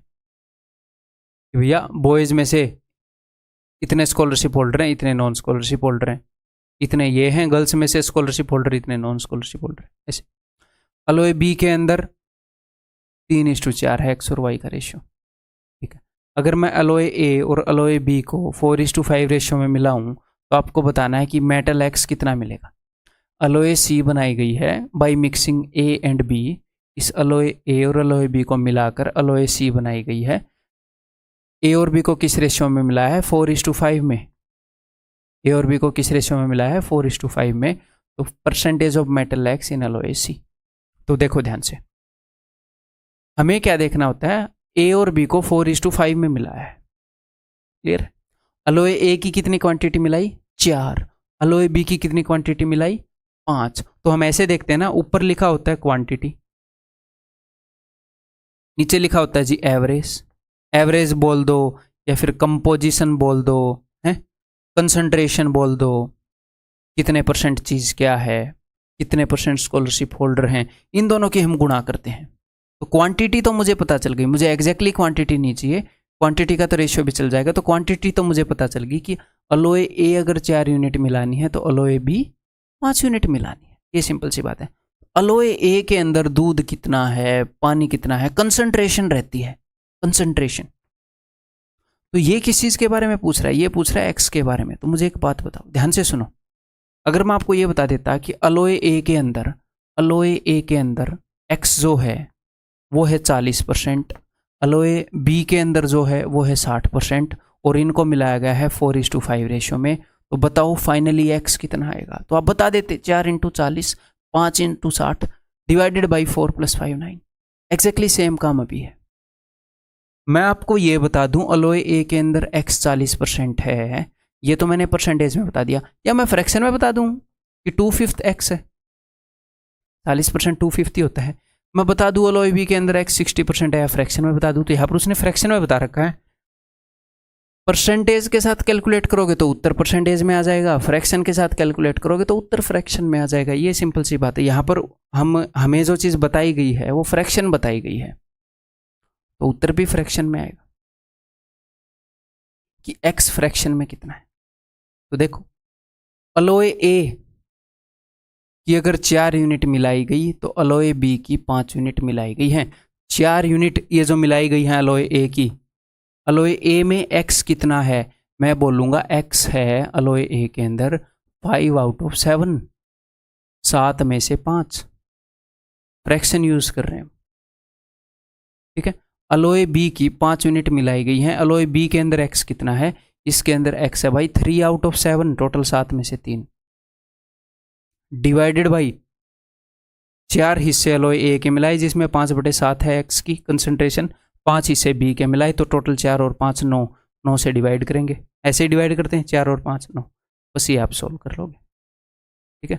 4 5 20/7, 5 3 15/7, 15 और 20 35/7, तो ये आ जाएगा 35/7 और नीचे एक 9 तो है ही, तो 7/5, ठीक है। मुझे एक बात बताओ, ये जो मैंने क्या बताया था, मैंने ये बताया था कि जिस चीज़ की आप एवरेज निकाल, जो चीज़ यहाँ पर लिखी है एवरेज वाली क्वांटिटी कि अनएजुकेटेड कितने हैं 40%, अनएजुकेटेड कितने हैं 5%, फाइनली वही आ जाएगा कि इनको मिलाने के बाद अनएजुकेटेड कितने होंगे 12%। तो यहाँ पर हमने क्या लिखा है, x कितना है 5/7, x कितना है इसके अंदर 3/7 है, तो मिलाने के बाद आ जाएगा ओवरऑल में x कितना है 5/9, यानी कि टोटल अलॉय के अंदर 5 यूनिट हैं x के, और ये y को क्या रिप्रेजेंट कर रहा है x + y। अलॉय के अंदर 2 मेटल है ना, टोटल 9 में से 5 यूनिट x के हैं, तो y के कितने यूनिट होंगे, 9 में से 5 के 4, अगर वो आपसे पूछे तो। लेकिन यहाँ पर उसने क्या पूछा है, यहाँ पर उसने पूछा है कि मिश्र धातु C में x का प्रतिशत, तो 9 में से 5 यूनिट x के हैं, तो नीचे 9 है तो 11 का टेबल चलता है, 11 5 55.59, 55.5/9%, ऑप्शन डी। समझ में आ गई बात, क्लियर है, ठीक है। मैं साथ के साथ आपको एक और तरीका बताता चलूँगा, तरीका तो एक तीसरा भी है लेकिन वो मैं आपको बाद में बताऊंगा जब हम प्रैक्टिस मिसलेनियस क्वेश्चंस करेंगे और प्रैक्टिस क्वेश्चंस करेंगे, तब और ज़्यादा हम मैच्योर तरीक़ों से इनको कर रहे होंगे, और ज़्यादा बढ़िया तरीक़ों से कर रहे होंगे। अभी शुरुआत है तो मैं बिल्कुल भी बर्डन नहीं डालना चाहता। एक और तरीका बता देता हूँ, जब भी आप एक और काम कर सकते हैं, बिकॉज मुझे अलॉय ए और अलॉय बी को 4:5 रेशियो में मिलाना है, अलॉय ए के 4 पार्ट और अलॉय बी के 5 पार्ट। तो सबसे पहले मैं क्या करूँगा, मैं ये कोशिश करूँगा कि यहाँ का टोटल और यहाँ का टोटल सेम कर लूँ। एग्जैक्टली अपने एग्जाम का क्वेश्चन है 2019 टियर 2 का CCL का। कभी कभी टोटल सेम भी आ जाता है, तो टोटल सेम आ जाए तो हमें सेम करना नहीं होता, जैसे 5 और 2 7, 3 और 4 7। सर अगर सेम नहीं आया तो हम क्या करेंगे, कोई दिक्कत नहीं है। मान लो यहाँ पर ऐसे आ गया 5:2 और यहाँ पर ऐसे आ गया 3:1, यहाँ पर टोटल क्या है 4, यहाँ पर क्या है 7, तो इसको 7 गुना कर दो, इसको 4 गुना कर दो, देखो टोटल पूरा हो जाएगा। 5 और 2 7 टोटल है, 7 चौके 28 यहाँ पर हो जाएगा, 3 और 1 4 7 28 यहाँ पर हो जाएगा। आगे हम ऐसे क्वेश्चन करेंगे जिनमें ऐसे करना पड़ेगा। अभी मैं आपको सिर्फ 2 तरीके बता के चलूँगा, बाकी प्रैक्टिस के अंदर और भी तरीके सीखेंगे, ठीक है। देखो तो टोटल तो ऑलरेडी सेम है, तो एक बार जब टोटल सेम हो जाए ना भाई, एक बार जब टोटल सेम हो जाए, ये x है और ये y है, तो मुझे a के 4 हिस्से लेने हैं और b के 5 हिस्से, यही है ना, हाँ यही है। तो टोटल सेम करने के बाद मैं ऊपर वाले को 4 गुना करूंगा, इसके 4 हिस्से लेने थे, इसके 5 हिस्से। मैं टोटल सेम इसीलिए कर रहा था ताकि इसके अगर मैं 4 हिस्से लूँ तो इसके मैं 5 हिस्से ले पाऊँ। देखो टोटल ये कितनी हो गई 7 यूनिट हो गई, तो 4 × 7 28, अलॉय ए की मैंने 28 यूनिट ली है, ठीक है, या फिर 28 भी रहने दो। अलॉय ए की मैंने 4 × 7 इतनी यूनिट ली हैं, 4 इंटू 7, इसके लिए है 5 इंटू 7, 7 से 7 कट गया, 4:5 रेशियो में ही है, 4:5 रेशियो। हो सकता है ना समझ में आया हो, एक बार फिर से बताता हूँ, देखो टेंशन नहीं लेनी। मुझे करना क्या है, मुझे ये करना है कि अलॉय ए और अलॉय बी को 4:5 रेशियो में मिलाना है। तो मैंने क्या किया, मैंने अलॉय ए का टोटल वजन यहाँ पर 7 यूनिट, यहाँ पर 7 यूनिट बराबर कर लिया। तो मान लो अलॉय ए 7 किलो है, 7 किलो में से 5 किलो ये है, 2 किलो ये है, तो इसको अगर मैं 4 गुना करूँगा, बिकॉज ये सिर्फ रेशियो है ना भाई, रेशियो को तो मैं कितने भी गुना कर सकता हूँ। तो अलॉय ए 5 और 2 7 इंटू 4, 5 और 2 7, 7 किलो है ना, इंटू 4 28 किलो हो गई अलॉय ए। ये 4 और 3 7 है, अगर मैं इसको 5 गुना करके ऐसे करूंगा तो ये 35 किलो हो गई। अलॉय ए 28 किलो ली मैंने, अलॉय बी 35 किलो ली। तो ये 4:5 रेशियो में क्यों हो रही है, क्योंकि मैंने इनको सेम कर लिया टोटल को। तो टोटल को सेम करने के बाद अगर आपको अभी भी समझ में नहीं आया कोई दिक्कत नहीं है, थोड़ा सा कम ही समझ में आता है जब तक मैं प्रैक्टिकली दिखाना दूं। इनका टोटल सेम करने के बाद आप सिर्फ क्या करो, इससे मल्टीप्लाई कर दो, 4 5 20, 4 दूनी 8। ठीक, पहले इनका टोटल सेम करना है, फिर रेशियो से मल्टीप्लाई करना है। 5 3 15, 5 चौके 20, इसको ऐड कर दो, एक्स और वाई का रेशियो आ जाएगा फाइनली। ये कितना है जी, 35। ये कितना है भाई, 28। 7 5 35, 7 चौके 28। फाइनल अलॉय के अंदर 5 यूनिट एक्स के होंगे और 4 यूनिट वाई के होंगे, और टोटल कितने हो गए, 5 और 4 9 यूनिट। तो एक्स कितना हो गया, 5/9, 5/9 ये आया था ना। तो सर यही मेथड कर लेते, नहीं दोनों मेथड की अंडरस्टैंडिंग ज़रूरी है, एग्जाम नहीं निकलेगा नहीं तो। ठीक है, जो ज़रूरी है वही मैं बताता हूँ। आंसर मार्क कर दिया था जी हाँ, ये बताओ।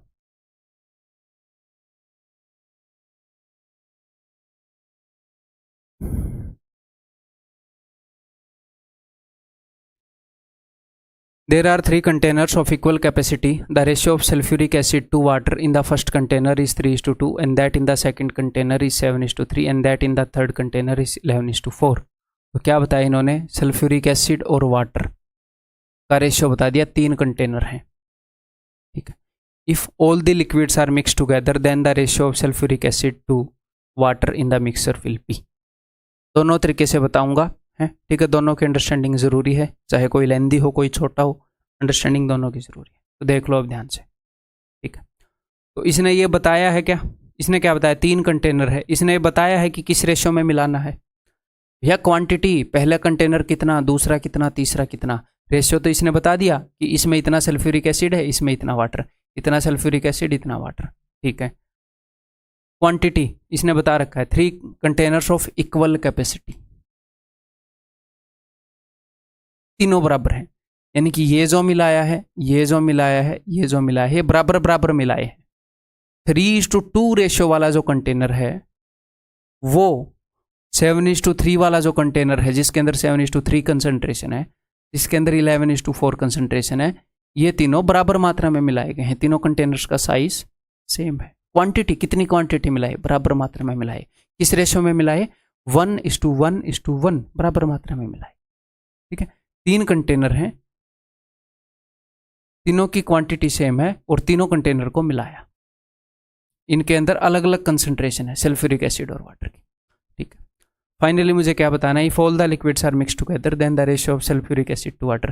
तो सल्फ्यूरिक एसिड टू वाटर का रेशियो बताना है। देखो, आप सल्फ्यूरिक एसिड और वाटर में से एक चीज चूज कर लो, मैं फाइनली ये बता दूंगा कि सल्फ्यूरिक एसिड इतना है या वाटर इतना। तो एक बार सल्फ्यूरिक एसिड बताएंगे, एक बार वाटर बताएंगे। तो तीनों कंटेनर को किस रेशियो में मिलाया, 1:1:1। तो पहले वाले के अंदर सल्फ्यूरिक एसिड कितना है, आप बोलोगे सर सल्फ्यूरिक एसिड 3 है तो वाटर 2 है, तो मैं पूछ रहा हूँ सल्फ्यूरिक एसिड कितना है टोटल में से, आप बोलोगे सर 3/5 है। 3 + 2 5, 5 में से 3 है। दूसरे वाले के अंदर 7 और 3 10, 7/10 है सर सल्फ्यूरिक एसिड। तीसरे वाले के अंदर सर 11/15 है। ये किस चीज को रिप्रेजेंट कर रहा है, ये रिप्रेजेंट कर रहा है सल्फ्यूरिक एसिड की कंसंट्रेशन को। परसेंटेज में बोल लो या फ्रैक्शन में बोल लो, कंसंट्रेशन। तो अगर मैं आपको ये बोलूं कि आधा सल्फ्यूरिक एसिड है, अगर मैं आपको ये बोलूं 50% सल्फ्यूरिक एसिड है, बात तो सेम ही है। यहां पर ये फ्रैक्शन में आ गया। अगर आप बोल रहे हो मैं तो परसेंटेज में करूंगा, तो सबको 100 से गुणा करके कर लो, परसेंटेज में उत्तर आ जाएगा। लेकिन वो लेंदी पड़ेगा। तो परसेंटेज और फ्रैक्शन दोनों हैंडल करनी आनी चाहिए, दोनों सेम ही चीज़ है। अगर यहाँ पर सारी परसेंटेज होंगी तो परसेंटेज में उत्तर आ जाएगा, सारी फ्रैक्शन होंगी तो फ्रैक्शन में उत्तर आ जाएगा। समझ में आ गई बात? अब मैं यूज़ कर दूँ इनको, तो देखो जी 1 into this plus 1 into this plus 1 into this, तो 1 से तो गुणा करने का कोई वो है ही नहीं, वही 1 से गुणा करने पे कोई फर्क थोड़ी पड़ता है। Divided by 1 plus 1 plus 1 3। तो जब बराबर मात्रा में चीज़ें मिलाई जाए ना तो सिंपली उनकी एवरेज भी निकाल सकते हो। देखो this plus this plus this by 3 आ गया, तो सिंपली एवरेज भी निकाल सकते हो। जब क्लास ए और क्लास बी के अंदर स्टूडेंट सेम है, नंबर ऑफ स्टूडेंट, इसमें 20 इसमें 20, इसकी कुछ एवरेज है इसकी कुछ average, number of student same है, तो सिंपली उनकी एवरेज निकाल दो। ठीक है, तो करें जी सोल्व। तो ऊपर क्या होएगा, ऊपर एलसीएम कितना आ जाएगा, एलसीएम आ जाएगा भाई 30 है ना, 5 छिक्के 30, 6 3 18, मैं अलग से जोड़ रहा हूँ, 10 3 30, 3 7 21, 15 दूनी 30, 2 11 22। और ये मैं बहुत ही प्यार से आपको बता रहा हूँ, बहुत ही मंदा मंदा, ताकि किसी को डाउट ना आए, मैं स्पीड में बताना नहीं चाहता। ये हो जाएगा जी 40 और 61, 61, 61 बाई 30 और नीचे क्या है 3, तो यह हो गया 61 बाई 90। अब ये क्या आया है ये भी आपको बताना चाहिए, ये वही आएगा जो यहाँ पर आपने इसको खिलाया है। ये जो वेटेड एवरेज की मशीन है ये वही उगलेगी जो आप यहाँ पर खिलाओगे। कि तीनों को मिलाकर ये जो हम मुझे खिलाया है, तीनों को मिलाने पर उसकी एवरेज वैल्यू ये हो जाती है। तो आपने इसको खिलाया कि सल्फ्यूरिक एसिड कितना, तो ये भी आपको उगल के देगी सल्फ्यूरिक एसिड कितना। तो सल्फ्यूरिक एसिड इन तीनों को मिलाने पर 61 बाई 90 हो जाएगा। तो 61 अगर सल्फ्यूरिक एसिड है तो बाकी का वाटर कितना हो जाएगा, 90 में से 61 सल्फ्यूरिक एसिड है तो 90 में से इसको घटाओ 29, तो वाटर हो जाएगा जी 90 माइनस 61 29। इन्होंने पूछा है सल्फ्यूरिक एसिड और वाटर का रेशियो, ऑप्शन ए। ठीक है, क्लियर।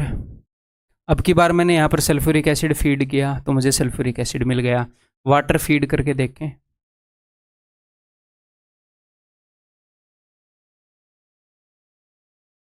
भाई 3 कंटेनर हैं, 1:1:1। पहले वाले के अंदर वाटर की कंसंट्रेशन कितनी है, बेसिक से फ्रैक्शन में हो, फ्रैक्शन में वाटर कितना है ये आ जाएगा। वाटर है भाई 2/5। अब की बार मैं वाटर लिख रहा हूँ, ध्यान दे दीजिएगा।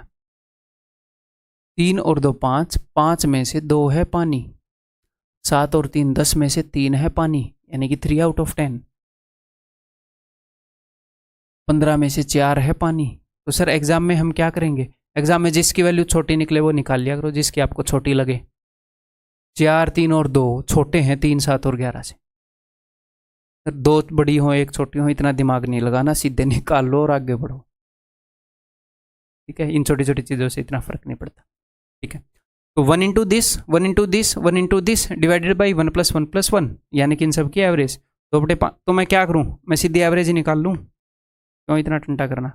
इन सब का एलसीएम ले रहा हूँ मैं 30, 5 छिके 30, 6 दूनी 12, ठीक है, 10 3 30, 3 3 9, 15 2 4 दूनी 8, तो 20 और 9 29, 29/30 बटे में 1 + 1 + 1, वही काम किया है मैंने। ठीक है, तो ये आ गया 29/90। अब की बार मुझे क्या मिला, मुझे मिलेगा जी वाटर, वाटर ये वाटर है। 90 में से 29, आपने फीड क्या किया था, 5 में से 2 वाटर है, 10 में से 3 वाटर है, 15 में से 4 वाटर है। अब यहाँ पर कई बच्चों को डाउट आएगा, अच्छा 5 में से 2 वाटर है तो मुझे मिल रहा है 90 में से 29 वाटर है, तो क्यों ना मैं वाटर बटे सल्फ्यूरिक एसिड फीड कर दूं, तो मुझे वाटर बटे सल्फ्यूरिक एसिड मिल जाएगा। नहीं मिलेगा, ये ऐसे काम ही नहीं करता। यहाँ पर आपको फीड करनी होती है कि चीज़ कितनी है, वाटर बटे सल्फ्यूरिक एसिड, वो फिर क्या निकलेगा, वो कुछ सेंस ही नहीं बनाता। सल्फ्यूरिक एसिड कितना है तो ये बताएगा सल्फ्यूरिक एसिड इतना है, वाटर इतना है तो ये बताएगा वाटर इतना है। ये नहीं है कि कुछ भी फीड कर दोगे तो फिर कुछ भी आएगा, उत्तर नहीं आएगा। ठीक है, क्लियर है। तो 90 में से 29 वाटर है, तो 90 - 29 61 सल्फ्यूरिक एसिड। ये हो गया ratio sulphuric acid is to water का। ये मैंने एक ही तरीका बताया, इसके अंदर आप कुछ भी फीड कर लो वही निकला है, किसी भी एक चीज़ की कंसंट्रेशन। अब करते हैं जी दूसरा तरीका। दूसरा तरीका कैसे कि भाई मैंने आपको बताया कि नेट क्वांटिटी को सेम कर दो बस, और उसके बाद जिस रेशियो में मिलाना है उससे मल्टीप्लाई करके ऐड कर दो, रेशियो आया पड़ा है सीधा। तो यहाँ पर नेट क्या है, यहाँ पर है 3 और 2 5, तो इनको एक बार लिख लिया करो नेट को। यहाँ पर है 7 और 3 10, और यहाँ पर है 11 और 4 15। और अब आपको देखना है इन सबको मैं किस चीज़ से मल्टीप्लाई करूँ कि सब सेम हो जाए। 30 बना सकता हूँ, इन तीनों का एलसीएम क्या है 30। ऊपर वाले को अगर मैं 6 से गुणा करूँ तो 30 बन जाएगा, तो उसको 6 से गुणा करो। 6 3 18, 6 दूनी 12, ये क्या बन गया टोटल सम 30। इसको मैं 3 से गुणा करूंगा, 30 बन जाएगा। 3 7 21, 3 3 9, ठीक। इसको मैं गुणा करूंगा जी 2 से, तो ये हो जाएगा 22:8। अब मुझे किस रेशियो में मिलाना है, अब मुझे मिलाना है 1:1:1। तो मैं इनको 1 गुणा ये, 1 गुणा ये, 1 गुणा ये, ऐसे करके यहाँ पर लिखूंगा। लेकिन 1 से गुणा करना है तो मुझे लिखने की जरूरत नहीं है, यही आएंगे तो मैं डायरेक्टली ऐड कर सकता हूँ। बात समझ में आ रही है? तीनों कंटेनर की कैपेसिटी का क्या रेशियो है, 1:1:1, इस रेशियो में मिलाया है। तो एग्जैक्टली अगर वो आपको ये बोलता 1:2:3 रेशियो में मिलाना है तो क्या करते आप, तो ये करते, ये बता देता हूँ तब समझ में आएगा। तो आप इसको 1 से गुणा करके यहाँ पर लिखते, मान लो मैं यहाँ पर लिख रहा हूँ, इसको 2 से गुणा करके लिखते, इसको 3 से गुणा करके लिखते, और इनको जोड़ देते। पहले क्या लिखा है सल्फ्यूरिक एसिड, बाद में क्या लिखा वाटर, डायरेक्टली इनका रेशियो आ जाता। लेकिन उसने 1:1:1 कर रखा है भाई साहब ने, तो क्या हमें किसी चीज़ से गुणा करने की जरूरत है? 1 से गुणा करने पर सेम ही आएंगे, तो क्यों करें हम? अब तक हमें पागल कुत्ते ने काटा नहीं है तो उससे पहले नहीं करेंगे, काटने के बाद करेंगे ऐसे गंदी हरकतें। ठीक है, तो 12 और 8 20 और 9 29, ये हो गया जी 40 और 20 61। ये डायरेक्टली सल्फ्यूरिक एसिड और वाटर आ गया। तो फिर यही बता देते हैं, क्यों दिमाग खराब कर दिया, दोनों जरूरी हैं। क्लियर है भाई? एक आधी जगह ऐसी होंगी जहाँ पे कॉम्प्लिकेट हो जाएगा। समझ में आ गई भाई बात? क्लियर है? पहले क्वांटिटी को करेंगे सेम, उसके बाद रेशियो के अकॉर्डिंग ट्रीट करेंगे। फाइनली आपको उन दो चीज़ों का ही मिल जाएगा।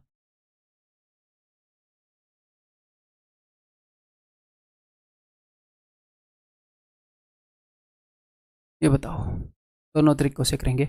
3 containers A B and C are having mixture of milk and water in this ratio. Milk और वाटर का मिक्सचर इस रेशियो में है, ठीक है जी। If the capacities of the container are in the ratio this, find the ratio of milk to water if mixture of all 3 containers are mixed. अब की बार कैपेसिटी का क्या रेशियो है, 3:7:5। पहले वाले में 30 लीटर है तो दूसरे में 70 लीटर, तीसरे वाले में 50 लीटर। कैपेसिटी का रेशियो बता दिया, हमें वही चाहिए, किस रेशियो में चीज़ें मिलाई गई हैं, एग्जैक्ट नहीं चाहिए हमें। हाँ जी, पहले वाले के अंदर मिल्क और वाटर क्या है, इस रेशियो में, दूसरे वाले के अंदर इस रेशियो में, तीसरे वाले के अंदर इस रेशियो में। तो सबसे पहले तो उसी वे से बता दूं जो मैंने यहाँ पर बताया है ना, उसी वे से करते हैं। फिर अपना कन्वेंशनल वे भी करेंगे, वेटेड एवरेज वाला मेथड भी करेंगे, वो वाला मल्टीप्लाई वाला, दोनों से करेंगे भाई। और आपने मकरा नहीं मारना कि बीच में वो वाला मेथड स्किप करके चले जाओ, ठीक है? अगर नौकरी स्किप करना चाह रहे हो तो फिर आप कर सकते हो। तो देखो भाई, सबसे पहले इनकी कैपेसिटीज को सेम करूंगा। 5 और 1 6, यहाँ पर टोटल सम है जी 6, 4 और 3 7, यहाँ पर है जी 7, 7 और 5 12। तो मैं इन तीनों को देखो, 6 और 12 ये तो सेम ही है, एलसीएम जस्ट मैं निकालने की कोशिश कर रहा हूँ। 6 को हटा दो, देखो 6 12 के अंदर है, 12 7 84, 84 आएगा एलसीएम। तो ये देखो 14 6 84, और ये क्या हो जाएगा 12 7 12 7। पहले वाले को 14 से मल्टीप्लाई करूंगा, 14 एकम 14, 14 पंजे 70। दूसरे वाले को 12 से करूंगा, जिनका सम 7 है उसको 12 से, ताकि टोटल सेम आ जाए। 12 3 36, 12 चुके 48। ठीक, ये एक ही स्टेप है, इनको एक और स्टेप में लेना है बिकॉज इस रेशियो में मिलाना है ना। अगले वाले को 7 से गुणा करूंगा तो, और वैसे हम एक और काम कर सकते थे, ऐसे ही कर लो, 2 स्टेप में ही कर लो, ठीक है। 7 से गुणा करूंगा, 7 7 49, 7 5 35, ठीक है। अब भाई मैंने सेम कर दिए, एक ही काम किया है सेम। अभी रेशियो का ध्यान नहीं रखना, नहीं रखा है। अभी मैं इसको 3 गुना करूंगा, इसको 7 गुना करूंगा, इनको 5 गुना करूंगा। करो इनको 3 गुना, 3 इंटू 14 42। 2 रंग के पेन लेके जाना, फिर ये दूसरे रंग से करना। 3 इंटू 14 42 इस टू 210, 7 से सच के 42। मैं यार बोलना नहीं चाह रहा, एक बार ऐसे ही कर रहा हूँ।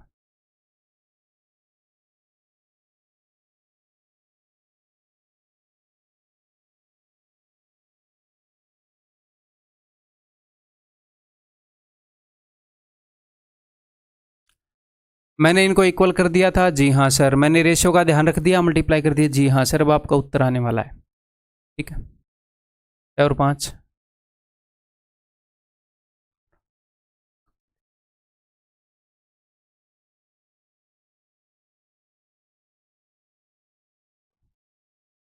ठीक है। इसका मतलब ये कटेगा अगर वहाँ पर ये उत्तर नहीं है तो। 7 से कट रहा है ये, 103, 7 7 49, 7 7 49, 77:1:3। हाँ, कभी कभी वो क्या चालाकी करता है, यहाँ पर उसने दे रखा है मिल्क इज टू वाटर, नीचे पूछ लेता है वाटर इज टू मिल्क। तो ये ध्यान रखो, रेशो देखो, यहाँ पर मिल्क एंड वाटर दिया है, नीचे भी मिल्क इज टू वाटर पूछा है, तो ऐसे ही बता देंगे। कभी कभी नीचे वाटर इज टू मिल्क पूछ लेता है, तो फिर ये उत्तर होता। ये ध्यान देना आपने। ये ट्रिक का डन, ठीक है। अब अगला ट्रिक का बता रहा हूँ, देखो। तो किस रेशो में मिला है उसने, 3:7:5। तो जो 3 हिस्से लिए हैं उसने, अब मैं यहाँ पर कोई भी एक लूंगा, यहाँ पर मैं ले लेता हूँ अपना ये मिल्क ले लेता हूँ। जो 3 हिस्से लिए हैं जिस कंटेनर के, उसमें मिल्क कितना है, 1/6। 1/5 मत कर देना भाई, टोटल 6 में से 1 है, 1/6 प्लस 7 हिस्से जिस कंटेनर के मिलाए हैं उसमें 3/7 है, ठीक।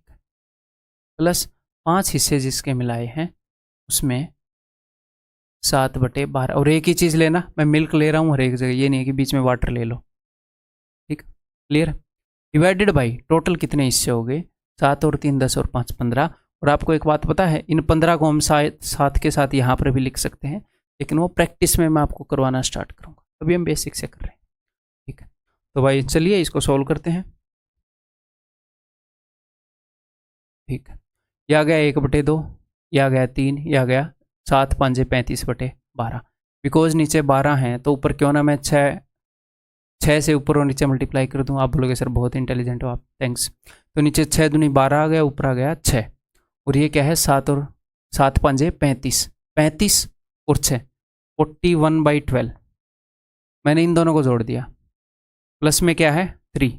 मैं जस्ट ऊपर वाले का सम निकाल रहा हूँ, फिर बटे में 12 कर देंगे, ठीक है। 12 3 36, तो 77 बटे में 12 बटे में 15। ऊपर वाले को मैंने सोल्व किया, वो आ गया 77/12 बटे में 15। तो ये कितना हो गया, ये हो गया 77 आउट ऑफ 180। 180 में से 77 क्या है, मैंने क्या फीड किया था यहाँ पर, 6 में से 1 7 में से 3, 6 में से 1 7 में से 3, मैंने मिल्क फीड किया था कि मिल्क कितना है।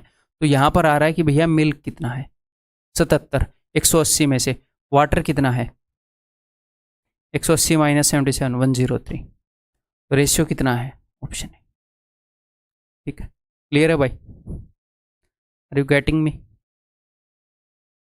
ये लेक्चर थोड़ा सा नॉर्मल लेक्चर से लंबा होएगा शायद, है ना, doesn't matter. 2 vessels contain mixture of milk and water, okay। First mixer milk is 20% less than water. तो फर्स्ट वाले में क्या है, मिल्क 20% लेस है वाटर से, यानी कि ये 5 है तो ये 4 है। उसने रेशियो बता रखा, बस अलग तरीके से बता रखा और कुछ नहीं इस क्वेश्चन में नया। पहले वाले में मिल्क 20% कम है, यानी कि 1 कम है 5 से, तो ये 5 है ये 4 है।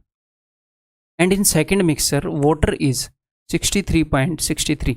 ये 9 का टेबल है, 9 का टेबल है यानी कि नीचे क्या होगा 11, और 9 का 7वां टेबल है 7/11। तो ये क्या है, वाटर इज 7/11 ऑफ मिल्क, यानी कि दूसरे वाले में मिल्क अगर 7 है तो वाटर, मिल्क अगर 11 है तो वाटर 7 है, ठीक है। वाटर जो है मिल्क का 7/11 है। तो ये पहला मिक्सर है, ये दूसरा मिक्सर है। अगर ये बोला, अगर मैंने 12 लीटर पहले वाले मिक्सर के और 18 लीटर दूसरे वाले मिक्सर के मिलाए, फाइनली मुझे बताओ मिल्क और वाटर क्या होएगा न्यू मिक्सर में। तो दोनों तरीके से करके देखते हैं। सबसे पहली बात कि भाई साहब एग्जैक्टली हमें ये बताने की ज़रूरत नहीं है कि कितने कितने लीटर, हमें सिर्फ रेशियो पता है, पता होना चाहिए कि पहले और दूसरे वाले जो अलग अलग टाइप के मिक्सर हैं उनको किस रेशियो में मिलाया गया। अब दोनों तरीके से करते हैं। सबसे पहले तो ये क्या है 5 और 4 9, ये क्या है 11 और 7 18। टोटल सेम करना होता है, ऊपर टोटल 9 है नीचे 18 है, तो ऊपर वाले को 2 गुना करते ही बन जाएगी यहाँ पर। तो बात तो यहीं पर कर देते हैं, 2 चौके 8 2 5 10। हो गया टोटल सेम, जी हाँ। अब रेशियो का ध्यान रखना है, 2 आठे 16, 2 ढाई 20, 3 इंटू 11 33, 3 इंटू 7 21। तो ये क्या आ गया 49:41। पहले क्या लिखा था मिल्क, बाद में वाटर। वो क्या पूछ रहा है milk is to water, 49:41, option D. ठीक है, अब दूसरे तरीके से करते हैं भाई, या फिर रहने दूं, ये आप कर ही लोगे, बहुत बार हम कर चुके हैं कि भैया इन दो हिस्सों के अंदर, जो 2 हिस्से लिए हैं उसके अंदर मिल्क है 4/9, जो 3 हिस्से लिए हैं उनके अंदर मिल्क है 11/18, और ओवरऑल 2 + 3 5 हिस्से लिए हैं। इसको सोल्व करोगे तो वही आ जाएगा, 49/41 नहीं आएगा, ये आएगा 49/90 कि कितने में से मिल्क है, मिल्क कितना है कितने। ठीक है,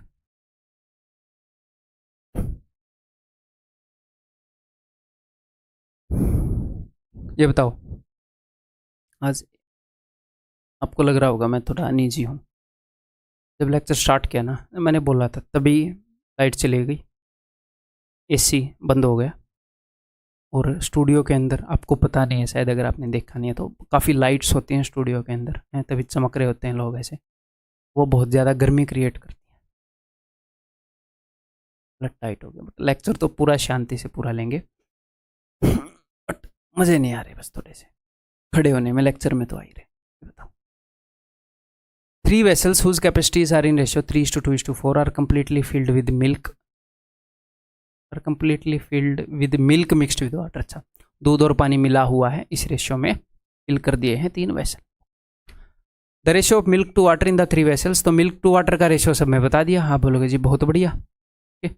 find the ratio of milk and water in the new mixture obtained when 66% of the first, 50% of the second, 37.5% of the third vessel is taken out and mixed। यहाँ पर ये कहना क्या चाह रहा है, ये कहना चाह रहा है कि भाई साहब फर्स्ट वेसल के अंदर जितना भी मिक्सर था वो सारा यूज नहीं किया मिलाने में, उसमें से कुछ हिस्सा निकाला है, दूसरी वाली वेसल में से सिर्फ 50% निकाला है, तो इस रेशियो में नहीं मिलाया गया एग्जैक्टली। ये तो टोटल कैपेसिटी है, समझ रहे हो। फर्स्ट वेसल की कैपेसिटी अगर 3 लीटर है तो दूसरी की 2 लीटर, तीसरी की 4 लीटर, लेकिन ये नहीं है कि इन वेसल्स को पूरा पूरा भर भर के मिला दिया गया ना, पहली वाली का 66% यानी कि सिर्फ 2/3 लिया गया, इस रेशियो में है ना ये, और दूसरी वाले का कितना लिया गया 50% यानी कि हाफ, और तीसरी वाली का कितना लिया गया 37.5 यानी कि 3/8। अब आपको रेशियो मिलेगा क्योंकि पूरी कैपेसिटी को यूज ही नहीं किया गया, उनमें से कुछ पोर्शन निकाल कर मिलाया गया है। अब आपको पता चलेगा कि first second and third type का मिक्सर जो हो किस रेशियो में मिलाया गया है। अभी कर देते हैं काम इसका, नीचे 2 आ गया तो तीनों जगह 2 से मल्टीप्लाई कर रहा हूं, तो फाइनल रेशियो विल बी 2 दूनी 4, 2 एकम 2 एंड 3, 4:2:3। अब किसी भी तरीके से कर सकते हो, डजंट मैटर, बिकॉज मैं सारे तरीके आपको बता चुका हूं। मैं उस रेशियो वाले इक्वेट करने वाले से करके दिखा देता हूं आपको। यहाँ पर टोटल है भाई साहब 8, यहाँ पर टोटल है 5, देख लेते हैं उससे बेटर रहेगा कि नहीं। यहाँ पर टोटल है 4, तो 8 5 40 मुझे टोटल बनाना है, तो इसको मैं मल्टीप्लाई करूँगा 10, 40 बनाना है, तो इस रेशियो को मैं मल्टीप्लाई करूँगा 5 से, इस रेशियो को मल्टीप्लाई करूँगा 8 से, और इस रेशियो को मल्टीप्लाई करूँगा 10 से। ठीक है, तो 5 थी 15, 5 5 25, 8 से 8 चौके 32, 8 एकम 8, 10 से 10 एकम 10, 10 दिए 30। तो मैंने रेशियोज़ की टोटल क्वांटिटीज़ इक्वल कर दी। अब मुझे ये रेशियो देखना है, पहले वाले के 4 पोर्शन, अब मैं इसको 4 से गुणा करूँगा, तो 15 चौके 60, 25 चौके 100, इसको मैं 2 से गुणा करूँगा 64 और 16, इसको मैं 3 से गुणा करूँगा 30 और 90, अब मैं जोड़ दूंगा उत्तर आ जाएगा 206 और 120, 154। ठीक है, यानी कि ये कटेगा 2 से, 77, 1:3, ये आ गया। और अब हम देखेंगे कि सेम ही पूछा है क्या। पहले मैंने क्या लिखा है, पहले मैंने लिखा है मिल्क इज टू वाटर, इन्होंने क्या पूछा है, find the ratio of milk and water. ठीक है, ये देखना ज़रूरी है। यहाँ पर मिल्क इज टू वाटर देकर वो वाटर इज टू मिल्क पूछ लेता है कई बार, ठीक है। और 77 1:3 1:3 77, तो ये तो हर एक क्वेश्चन में देखना ज़रूरी है जिसमें भी ऐसे ऑप्शन गिवन हो कि भाई जो पूछा है वही मैं बता रहा हूँ कि नहीं।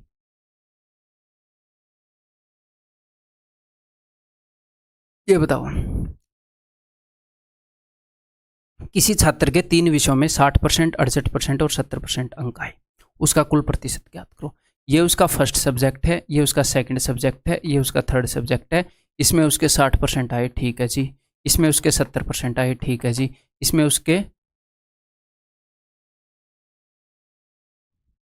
68% आए, बहुत बढ़िया। इसमें उसके 70% आए, ठीक है जी। तो 60% कितने में से आए बता रखा है, नहीं बता रखा। 68% कितने में से, नहीं बता रखा। 70% कितने में से, नहीं बता रखा। तो क्या आप खुद अपनी तरफ से अज्यूम कर लोगे कि टोटल मार्क्स सेम ही होंगे तीनों के? अगर तीनों के टोटल मार्क्स सेम हो तो आप सिंपली एवरेज निकाल सकते हो इनकी, हैं। लेकिन ये नहीं है कि हमारे स्कूल में हर एक सब्जेक्ट के टोटल मार्क्स सेम थे तो इस क्वेश्चन में भी सेम होंगे। वो बताएगा कि सबके टोटल मार्क्स सेम हैं, सेम नहीं है तो ये पेपर 100 का है, ये 150 का है, ये 200 का है। 100 के 60%, 150 के 68%, 200 के 70%। फिर आप इसको काटोगे, हैं, कि 5 20, 5 30, 5 40, 10 से ही काट देते, जो भी है। फिर आप मार्क्स बता सकते हो। इस केस में डिस कैन नॉट से हमें पता ही नहीं है किस चीज़ का परसेंट है, ठीक है। अगर इस टाइप का क्वेश्चन आंसरेबल आएगा तो इस टाइप का आएगा। देखो, students scored 40%, 50%, 60%, 70% marks in 4 test in which the maximum marks are in this ratio. Maximum marks इस रेशियो में, हमें एग्जैक्टली मैक्सिमम मार्क्स हमें नहीं चाहिए। हमें ये पता है कि अगर ये 1 का 40% है तो 2 का 50%, ये 3 का 60%, पास। अब लगा देंगे वेटेड एवरेज। 1 × 40, 1 × 40 40, 2 × 50 100, 3 × 60 180, 4 × 70 280, डिवाइडेड बाई सब कुछ 10। 1 + 2 + 3 + 4 = 10। 10 से मैं सबको काट रहा हूँ, ठीक है। तो कितना आ जाएगा ये? 28 और ये 18, 46, 46 और 14, 60, 60% आ जाएगा। ऑप्शन सी, ठीक है। क्लियर है? ये बताओ, the average height of all the boys of A class is 165 centimetre. जो बॉयज़ हैं उनकी एवरेज हाइट 165 सेंटीमीटर है, और जो गर्ल्स हैं उनकी हाइट कितनी है? उनकी हाइट भी 165 सेंटीमीटर है। तो what is the average height of all the students in A class? तो सारे स्टूडेंट्स की एवरेज क्या होगी? तो सर उसने बॉयज़ और गर्ल्स का रेशियो नहीं बता रखा, तो हम कैसे बताएंगे? तो भाई साहब हाइट तो सेम है सबकी। इस ग्रुप की भी एवरेज हाइट वही है, इस ग्रुप की भी एवरेज हाइट वही है। अगर हम हाइट को इक्वली डिस्ट्रीब्यूट कर दें, जो बंदा लंबा है उसके सिर को थोड़ा सा काट के छोटे के ऊपर चिपका दें, ऐसे सबकी हाइट बराबर कर दें पूरी क्लास में, तो इन सब की हाइट भी सेम है, इनकी भी हाइट सेम है। इनको मिलाओगे तो भी सबकी हाइट सेम रहेगी। अगर 2 ग्रुप, 3 ग्रुप, 4 ग्रुप की एवरेज सेम है तो फिर रेशियो पता करने की जरूरत नहीं है, मैंने आपको बताया था।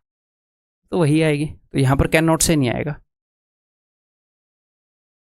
ठीक है। अगर एवरेज अलग अलग ग्रुप की सेम ही है तो फिर किसी भी रेशियो में हो सेम ही रहनी है, ठीक है जी। अब ये कुछ इजी क्वेश्चंस कर लेंगे हम प्रॉफिट एंड लॉस के और SICI के, फिर बढ़िया बढ़िया क्वेश्चन अपनी प्रैक्टिस के टाइम करेंगे। 2/3 ऑफ ए कंसाइनमेंट, कंसाइनमेंट का क्या मतलब है? कोई भी सौदा कर रहे होंगे वो, उसका 2/3 was sold at A profit of 66%, ठीक है। एंड द रेस्ट, तो 2/3 यानी कि 3 में से 2। अगर टोटल कंसाइनमेंट की वैल्यू 3 यूनिट है तो उसमें से 2 यूनिट के ऊपर हमें 6% का प्रॉफिट हुआ। प्रॉफिट क्या होता है? +6%। हमारी जो वैल्यू थी 6% बढ़कर मिली हमें। जैसे कभी पॉपुलेशन बढ़ जाती है, इंडिया में तो बढ़ती है, घटती नहीं है। कभी पॉपुलेशन बढ़ जाती है, कभी घट जाती है। तो यहाँ पर क्या हुआ? रुपये 6% बढ़ गए, लॉस होगा तो 6% घट जाएंगे। तो इसलिए प्रॉफिट को प्लस से रिप्रेजेंट करेंगे। परसेंटेज चेंज मैटर करता है, सिर्फ इंक्रीमेंट नहीं हो सकता, सिर्फ डिक्रीमेंट नहीं हो सकता, कुछ भी हो सकता है। तो बस उसको हम लिखते रहेंगे। तो अगर टोटल कंसाइनमेंट की वैल्यू 3 यूनिट तो उसमें से 2 यूनिट 2/3 के ऊपर 6% प्रॉफिट, एंड द रेस्ट यानी कि बाकी के 1 यूनिट के ऊपर 3% का लॉस। तो ये बोल रहा है ओवरऑल प्रॉफिट या लॉस। 540 का ओवरऑल प्रॉफिट हुआ इसने रुपए में बताया है, लेकिन हम तो परसेंटेज में निकाल सकते हैं जी। 2 हिस्सों के ऊपर 6% का फायदा, एक हिस्से के ऊपर 3% का लॉस। ओवरऑल फायदा नुकसान बताएं। 2 इंटू 6 प्लस का 12, 1 इंटू 3 माइनस का 3, डिवाइडेड बाई 2 प्लस 1 3, तो 12 में से 3 गए 9/3, यानी कि 3%। ओवरऑल 3% का प्रॉफिट हुआ। सर प्रॉफिट कैसे बोल रहे हो, बिकॉज ये पॉजिटिव आया। ओवरऑल 3% का प्रॉफिट हुआ। सर ये 3% किसका है? ओवरऑल कंसाइनमेंट का जो भी कॉस्ट प्राइस था उसका 3%। और ये बोल रहे हैं 540 का प्रॉफिट हुआ, यानी कि 3% is equal to 540, 1% is equal to 540/3, और कंसाइनमेंट की वैल्यू यानी कि कंसाइनमेंट का 100% विल बी 18,000। ठीक, क्लियर है? प्रॉफिट एंड लॉस के काफ़ी कॉम्प्लेक्स क्वेश्चंस आते हैं, प्रैक्टिस में करेंगे, और मज़ेदार आते हैं। ईजीएस्ट मेथड बताऊंगा, उनको ऐसे ऐसे समेट दोगे। उन क्वेश्चंस के लिए जो बेस्ट मेथड अवेलेबल है उससे हम कर रहे होंगे। वैसे तो हम हर एक जगह ही बेस्ट मेथड अवेलेबल है उसी से कर रहे हैं अब तक, हर एक चीज़। A person bought 76 cows and sold 20 cows, तो उसने 76 काउज खरीदी and sold 20 cows at 15% profit, तो 20 काउज को उसने 15% प्रॉफिट पर बेच दिया। 40 काउज एट 19% प्रॉफिट, ठीक है। एंड रिमेनिंग काउज, तो 40 और 20 60, बच कितनी गई? 16, टोटल 76 थी, 60 हो गई, 16 बच गई। Remaining cows at 25% profit and got a profit of this as a whole. Overall उसको इतने रुपए का फायदा हुआ। तो हम एक बार परसेंटेज में निकाल लें, तो एग्जैक्टली कितनी काऊ बेची ये मैटर करता है, सिर्फ रेशियो से काम चल जाता है। तो रेशियो से काम चल जाता है, तो रेशियो निकाल लो, क्यों बड़ी कैलकुलेशन कर रहे हो। ओवरऑल प्रॉफिट निकालने के लिए आप रेशियो निकाल ही सकते हो, ठीक है।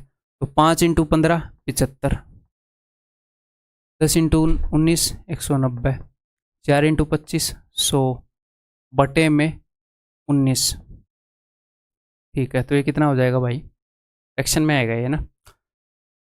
तो इससे अगर मैं इसको 10 दे दूं तो 200 और 300, 365/19, 365/19, इतने परसेंटेज का फायदा। सर ये कट नहीं रहा, तो कट नहीं रहा तो कोई दिक्कत नहीं है, हमें फायदा इतने परसेंट हुआ, ठीक है। हमें जो भी फायदा हुआ वो इतने परसेंट है ओवरऑल जो कॉस्ट प्राइस था उसका।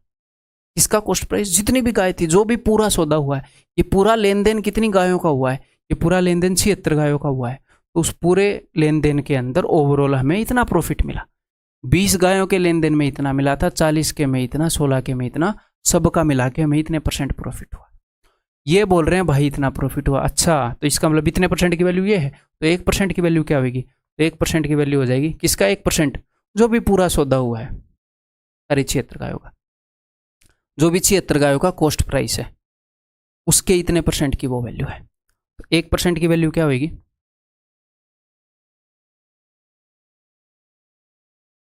ठीक है, 100% की वैल्यू कितनी होगी? Into this. तो पूरी 76 काउज के कॉस्ट प्राइस की वैल्यू है।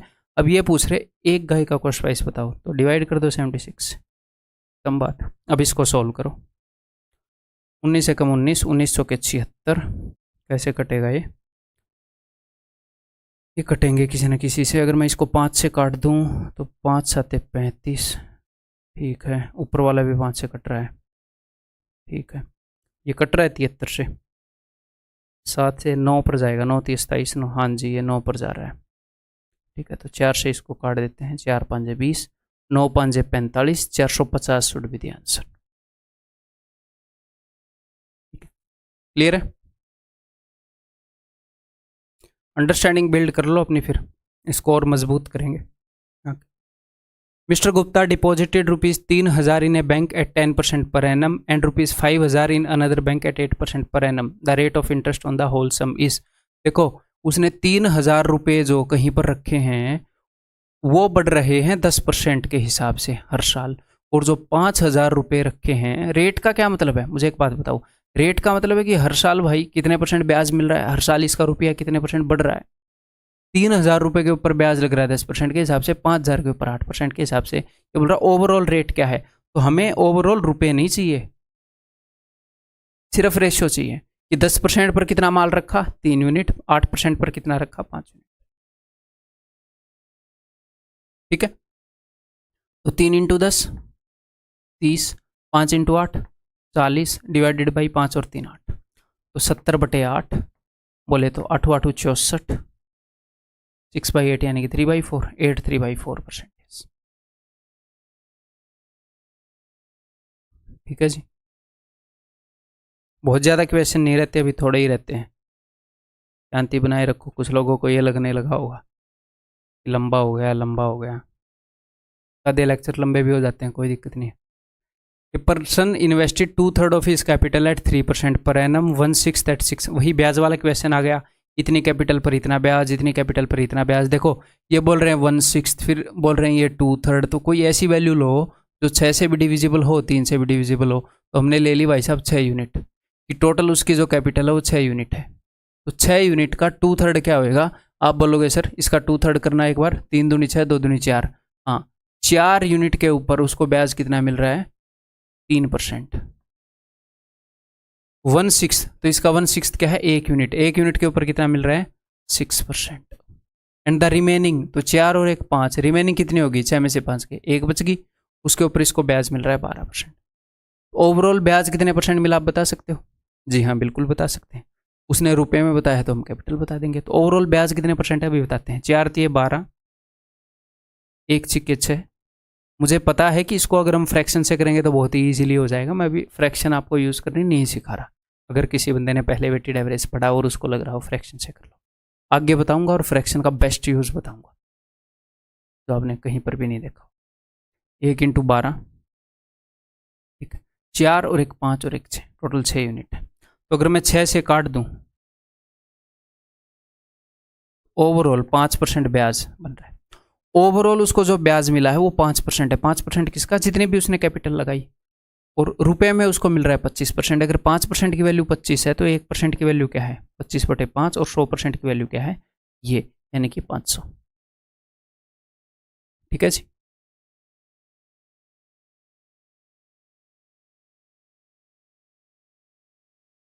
क्लॉथ मर्चेंट, 3-4 क्वेश्चन है बस। Cloth merchant sold half of his cloth at 40% profit, half of the remaining. हमें पहले एक बार हाफ करना पड़ रहा है, फिर से हाफ करना पड़ रहा है। ऐसी वैल्यू ले, हाफ यानी कि 1/2, ऐसी वैल्यू लें जो 2 बार 2 से डिवाइड हो जाए, क्योंकि फिर बचे हुए का हाफ किया। 4 ले लेता हूँ, टोटल जो उसके पास क्लॉथ था वो 4 यूनिट था। A cloth merchant sold half of his cloth, तो 4 यूनिट का आधा यानी कि 2 यूनिट उसने बेच दी 40% प्रॉफिट पर। तो बच कितनी गई, फिर 2 यूनिट बच गई। तो जो हाफ ऑफ द रिमेनिंग जो बची है उसकी हाफ, 2 यूनिट बेच दी तो 2 बच गई, उसकी हाफ यानी कि 1 यूनिट, 1 यूनिट उसने बेच दी एट 40% लॉस। ठीक है जी, एंड द रेस्ट जो रिमेनिंग, अब तक 2 और 1 3 यूनिट हुई है, जो रिमेनिंग 1 यूनिट है वो बेच दी कॉस्ट प्राइस पर। तो अभी मुझे ध्यान से बताओ यहां पर मैं क्या लिखूं। मैं यहां पर क्या लिख रहा हूं कि 2 यूनिट के ऊपर उसको फायदा हुआ 40%, 1 यूनिट के ऊपर उसको नुकसान हुआ 40%। तो मैं यहां पर लिख रहा हूं प्रॉफिट या लॉस, फायदा या नुकसान कितना हुआ। ये उसने बेच दी कॉस्ट प्राइस पर, क्योंकि कई बंदे यहां पर लिख देते हैं 100%, जितने रुपए लगाए थे उतने ही मिल गए 100%। ना, हम ये नहीं लिख रहे कितने रुपए मिल गए, हम लिख रहे हैं फायदा या नुकसान कितना हुआ। अगर आप एक चीज़ 50 रुपए की लाकर 50 रुपए की बेच दोगे, आपको कोई फायदा होगा? नहीं सर, नुकसान ही होएगा वैसे तो तेल का, बट उसको हटाओ, क्वेश्चन में तेल का नहीं लगाते हैं, पेट्रोल का खर्चा नहीं। 50 की चीज़ लाकर 50 में बेच दोगे तो क्या फ़ायदा होएगा? कुछ फ़ायदा नहीं होएगा। क्या नुकसान होएगा? कुछ नुकसान नहीं होएगा। तो 0% प्रॉफिट 0% लॉस। तो जब वो कॉस्ट प्राइस पर बेच रहा है तो 0% प्रॉफिट या लॉस हो रहा है उसको, यहाँ पर 0 लिखेंगे। 2 यूनिट के ऊपर 40% फायदा, 1 यूनिट के ऊपर 40% नुकसान, 1 यूनिट के ऊपर 0% फायदा है नुकसान। ओवरऑल क्या फायदा है नुकसान अभी देखते हैं। 2 इंटू 40 80, 1 इंटू 40 माइनस का है तो -40, आगे आएगा 0, डिवाइडेड बाई, सर 0 वाले को भी ऐड करेंगे कि नहीं? हाँ करेंगे, वो भी तो उसका हिस्सा है ना, 4 यूनिट कपड़ा था उसका टोटल। तो 2 और 1 3 और 1 4, 80 माइनस 40, 40/4 यानी कि 10। ओवरऑल 10% का प्रॉफिट आएगा, पॉजिटिव आया ना, तो 10% का प्रॉफिट आएगा। ठीक है, ये बताओ। शुगर वर्थ ₹32 पर केजी, तो कोई शुगर है उसका रेट बता दिया इन्होंने, तो जो कॉस्ट है एवरेज कॉस्ट बता दी ना, एंड ₹36 पर KG are mixed with a third variety. 3 variety मिलाई गई है, एक का रेट ₹32 पर केजी, एक का रेट ₹36 पर केजी। पहली वैरायटी का रेट क्या है? ₹32 पर केजी। अगली का क्या है? ₹36 पर केजी। अगली का क्या है इन्होंने बताया नहीं। एक तीसरी वैरायटी है, ये पहली वैरायटी, ये दूसरी वैरायटी, ये तीसरी वैरायटी। मुझे एक बात बताओ, ये एवरेज को रिप्रेजेंट करती है वैल्यू या क्वांटिटी को? ₹32 पर केजी वाली कितने मिलाई, कितने किलो मिलाई, वो रिप्रेजेंट करती है क्वांटिटी को। ये कई बच्चे ये बोलेंगे कि ये भी तो रुपए है, क्वांटिटी नहीं, ये एवरेज है, कितने किलो का एवरेज प्राइस ये। ठीक है, बताया था मैंने यहाँ पर cost, average weight, average marks, average height, ये एवरेज। इफ द किस रेशियो में मिलाई, ये इसने बता दिया। थर्ड वेराइटी के साथ किस रेशियो में मिलाई? 1:3, 1:2:3। पहली, दूसरी और 3 क्वांटिटी इस रेशियो में मिलाई। ये अगर 1 किलो है तो ये 2 किलो, ये 3 किलो। ठीक है, अब की बार उसने क्या किया, उसने एक चीज़ को मिसिंग छोड़ दिया, एक एवरेज को मिसिंग छोड़ दिया। वो कई बार कर देता है, कोई दिक्कत नहीं है, और फाइनल एवरेज बता देता है। और फाइनली जो उसकी एवरेज है वो है 37 1/3। तो आप क्या करोगे, एक टुकड़े की एवरेज है 32, 2 टुकड़े की एवरेज 36, 3 टुकड़े की एवरेज पता नहीं, टोटल कितने टुकड़े हो गए? 3, 2, 5 और 1 6, 6 टुकड़ों की एवरेज इतनी। ओवरऑल सम को इक्वेट कर देंगे। यहाँ पर 1 × 32 से मुझे मिला 32, 2 × 36 से मुझे मिला 72। यहाँ पर आप मान लो x, 3 × x से आपको मिला 3x, तो ये किसके बराबर होना चाहिए? 6 × दिस। इस एक की एवरेज 32 है, तो यहाँ पर टोटल सम क्या हो जाएगा? मान लो ये 1 किलो चीनी है, ये 2 किलो चीनी, ये 3 किलो चीनी, तो ओवरऑल होगी 6 किलो चीनी। 1 किलो चीनी का रेट है 32, तो टोटल ₹32 खर्च हुए। 2 किलो चीनी का एवरेज रेट है 36, तो टोटल ₹72 खर्च हुए। 3 किलो चीनी का रेट है x, तो टोटल ₹3x खर्च हुए। और 6 किलो जो ओवरऑल चीनी थी उसकी ओवरऑल एवरेज इतनी है, तो टोटल रुपए जो खर्च हुए, यहाँ पर टोटल रुपए इतने खर्च हुए 6 किलो पर, यहाँ पर इतने, तो इनको हम इक्वेट कर सकते हैं, तो ऐसे इक्वेट करेंगे। ठीक है, तो अगर इसको हम 6 से गुणा करेंगे तो आप ऐसे भी गुणा कर सकते हो, मन ही मन में इसको ऐसे सोचो। 6 7 42, 6 3 18 और 4 22, है ना। और 6 × 1/3 क्या आ जाएगा? 2, तो 224।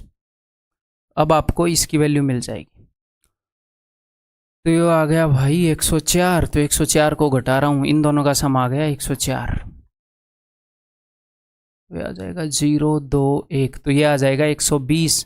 अगर 3x की वैल्यू 120 है तो x की वैल्यू आ जाएगी जी 40, तो 40 रेट वाली थी ये तीसरी शुगर। ऐसा क्वेश्चन एक और करोगे जिसमें किसी की एक एवरेज क्वांटिटी मिसिंग हो या फिर एवरेज रेशियो वाली वैल्यू मिसिंग हो, सेम ही बात है ना, ये करके देखो।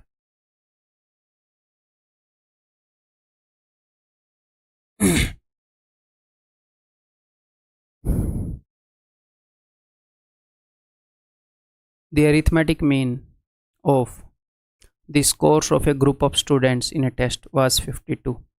अरिथमेटिक मीन यानी कि एवरेज, पूरे स्कोर्स की एवरेज बता दी 52 है। द ब्राइटेस्ट 20% ऑफ देम, जो बच्चे ज़्यादा चमक रहे थे, ज़्यादा फेयर एंड लवली लगा के आ रहे थे, वो कहते वो ब्राइट थे, वो क्लास में चमक रहे थे। द ब्राइटेस्ट 20% ऑफ देम यानी कि 20% स्टूडेंट जो सबसे इंटेलिजेंट थे, उनकी एवरेज उसने बता दी 80 है। ठीक, एंड द डलेस्ट, जो सबसे नालायक थे 25%, जो 3 बार कोर्स को रिपीट नहीं कर रहे थे, उनकी एवरेज है 31। ठीक है, the mean score of the remaining, जो बच गए वो कितने परसेंट हो गए? ये दोनों मिलाकर हो गए 45%, है ना। तो जो बच गए वो हो जाएंगे 100 - 45, 55%। 55% की एवरेज बोल रहा है, बताओ। तो मैंने मान ली x है, बिल्कुल सभी। 100% की एवरेज कितनी है? 100% की एवरेज उसने स्टार्टिंग में बताई है पूरी क्लास की 52। तो एक मिसिंग है, ये बता सकते हो कि नहीं? और क्या किस रेशियो में मिलाए गए, सिर्फ ये ज़रूरी है? एग्जैक्टली कितने मिलाए गए ये ज़रूरी है? एग्जैक्टली तो उसने बताया भी नहीं कितने स्टूडेंट है, नहीं बताया ना, सिर्फ परसेंटेज बताया। आपको कहाँ पता है एग्जैक्ट स्टूडेंट कितने, नहीं पता है? लेकिन परसेंटेज में भी इतनी भारी भारी वैल्यू है, एटलीस्ट हम रेशियो ले लें, छोटी कर लें, 5 से काट लो। ठीक है। 4 × 80 यहाँ पर हो गया टोटल जी 320। तो हमें पता है इसके टोटल से इन दोनों का टोटल का सम घटाना है, तो वैसे ही काट लेते हैं। ये हो जाएगा 1040 यहाँ का टोटल, है ना। यहाँ का टोटल हो जाएगा 320, यहाँ का टोटल हो जाएगा 155। तो इन दोनों के सम को मैं काट रहा हूँ। ये 475। 10 में 5 गए 5, 13 में 7 गए 6, 9 में 4 गए 5, ये 565 है। तो 11x इजिकल टू दिस, यहाँ पर 11x आएगा ना, तो मैं इसको 11 से काट रहा हूँ। 11 5 55। यार फिर तो एक ही आएगा, 11 से कट क्यों नहीं रहा? कट जाना चाहिए ना, मैंने कुछ गड़बड़ कर दी। या अप्रोक्सीमेट आ रही है, अप्रोक्सीमेट आ रही होगी। तो 11x is equal to 565, x की वैल्यू हो जाएगी डिवाइडेड बाई 11, 11 5 55, 11 कम 11, 51 4/11, वो रही अप्रोक्स आ रही है ऑप्शन बी। ठीक है जी, ये बताओ, ये लास्ट क्वेश्चन है, टेंशन मतलब। इसके बाद चैप्टर ऑफ है, यानी कि ये वाला लेक्चर ऑफ है, पूरा चैप्टर नहीं। A man buys a field of agriculture land for 3,60,000, he sells 1/3 at a loss of 20%, 2/5। तो एक जगह 1/3 ले लिया 3 से डिवाइड हो, एक जगह 2/5 ले लिया 5 से डिवाइड हो, तो पूरी लैंड की मैंने 15 यूनिट मान ली। तो 15 यूनिट का 1/3 क्या हो गया, यानी कि 5 यूनिट। 5 यूनिट को उसने बेच दिया 20% फायदे में, ठीक है। एंड 2/5, तो इसका 2/5 क्या होएगा, 2/5 6, 6 यूनिट को उसने बेच दिया। अच्छा, इसको 20% लॉस में बेचा था, आप बोल रहे थे, सुन गए मेरे को। तो 6 यूनिट को उसने बेच दिया 25% फायदे पर। बचा खुचा 6 और 5 11 यूनिट की ट्रांजैक्शन हुई है, 15 में से 11 गए, बाकी की 4 यूनिट को उसने कितने % फायदे या नुकसान पर बेचा। अगर ओवरऑल 6 और 4 10 और 5 15, पूरी 15 यूनिट को उसने, वैसे हमने 15 मानी थी, वहीं से डायरेक्ट लिख सकते हैं, उसने इतना प्रॉफिट मेक किया है। तो बताओ परसेंटेज में कितना प्रॉफिट मेक किया है। डायरेक्टली दिख रहा है कि 10%, ओवरऑल उसको फायदा हुआ है 10% का। उन्हीं तरीकों से अभी निकाल देंगे। यहाँ पर अगर मैं x मानूँ तो ये देखो, यहाँ पर आएगा माइनस का 100, यहाँ पर आएगा प्लस का 150। तो यहाँ पर टोटल कितना है, यहाँ पर टोटल है प्लस का 50, और यहाँ पर क्या है, यहाँ पर है 4x, और यहाँ पर क्या है 150। तो प्लस के 50 में यहाँ पर कितना होता कि 150 आया। आप बोलोगे सर यहाँ पर 100 हो, 100 और 50 150, यानी कि x की वैल्यू क्या है, x की वैल्यू है जी 25, 4x की वैल्यू 100 है, तो बस यही। तो उसको 25% का फायदा हुआ। तो at what price must he sell the remaining field to make an overall profit of. अच्छा, उसने रुपए में पूछा, हम पहले भी रुपए में कर सकते थे, अब भी कर सकते हैं। जो बची खुची है उसको उसने 25% प्रॉफिट पर बेचना चाहिए। तो देखो, टोटल अगर उसकी ज़मीन 15 यूनिट है, तो उसमें से 4 यूनिट है जिसके बारे में वो पूछ रहा है। तो टोटल उसकी ज़मीन कितने की थी, ये, इसमें से 4/15, इतनी ज़मीन के ऊपर उसको 25% प्रॉफिट चाहिए। इसमें से 4/15 ज़मीन की ये कॉस्ट प्राइस पड़ेगी, मुझे चाहिए 25% प्रॉफिट। तो मैं यानी कि जो भी कॉस्ट प्राइस पड़ी है उसके 5/4 में बेचूंगा। ये उत्तर आएगा। 15 चौके 60, 60 छिक्के, तो 5 चौके 20 छिक्के, 120 के आगे 3 0, ऑप्शन सी। ठीक है, तो यहाँ पर अपना वेटेड एवरेज का बेसिक मैंने कवर करा दिया, बेसिक अंडरस्टैंडिंग आपकी बिल्ड की है। अलग अलग तरह के जो क्वेश्चन आते हैं मिक्सर के, प्रॉफिट लॉस के, SI CI के, इसी को हम स्ट्रेंथन करेंगे आगे जाकर प्रैक्टिस के अंदर। 2 लेक्चर होंगे बड़े बड़े प्रैक्टिस के। इससे अगले चैप्टर, इससे अगला जो लेक्चर होएगा वो आपका एलिगेशन का होएगा। वहाँ पर हम ऐसे ही एलिगेशन के बेसिक्स अपने बिल्ड करेंगे। ठीक है, लास्ट क्वेश्चन था, अगली वीडियो के अंदर में।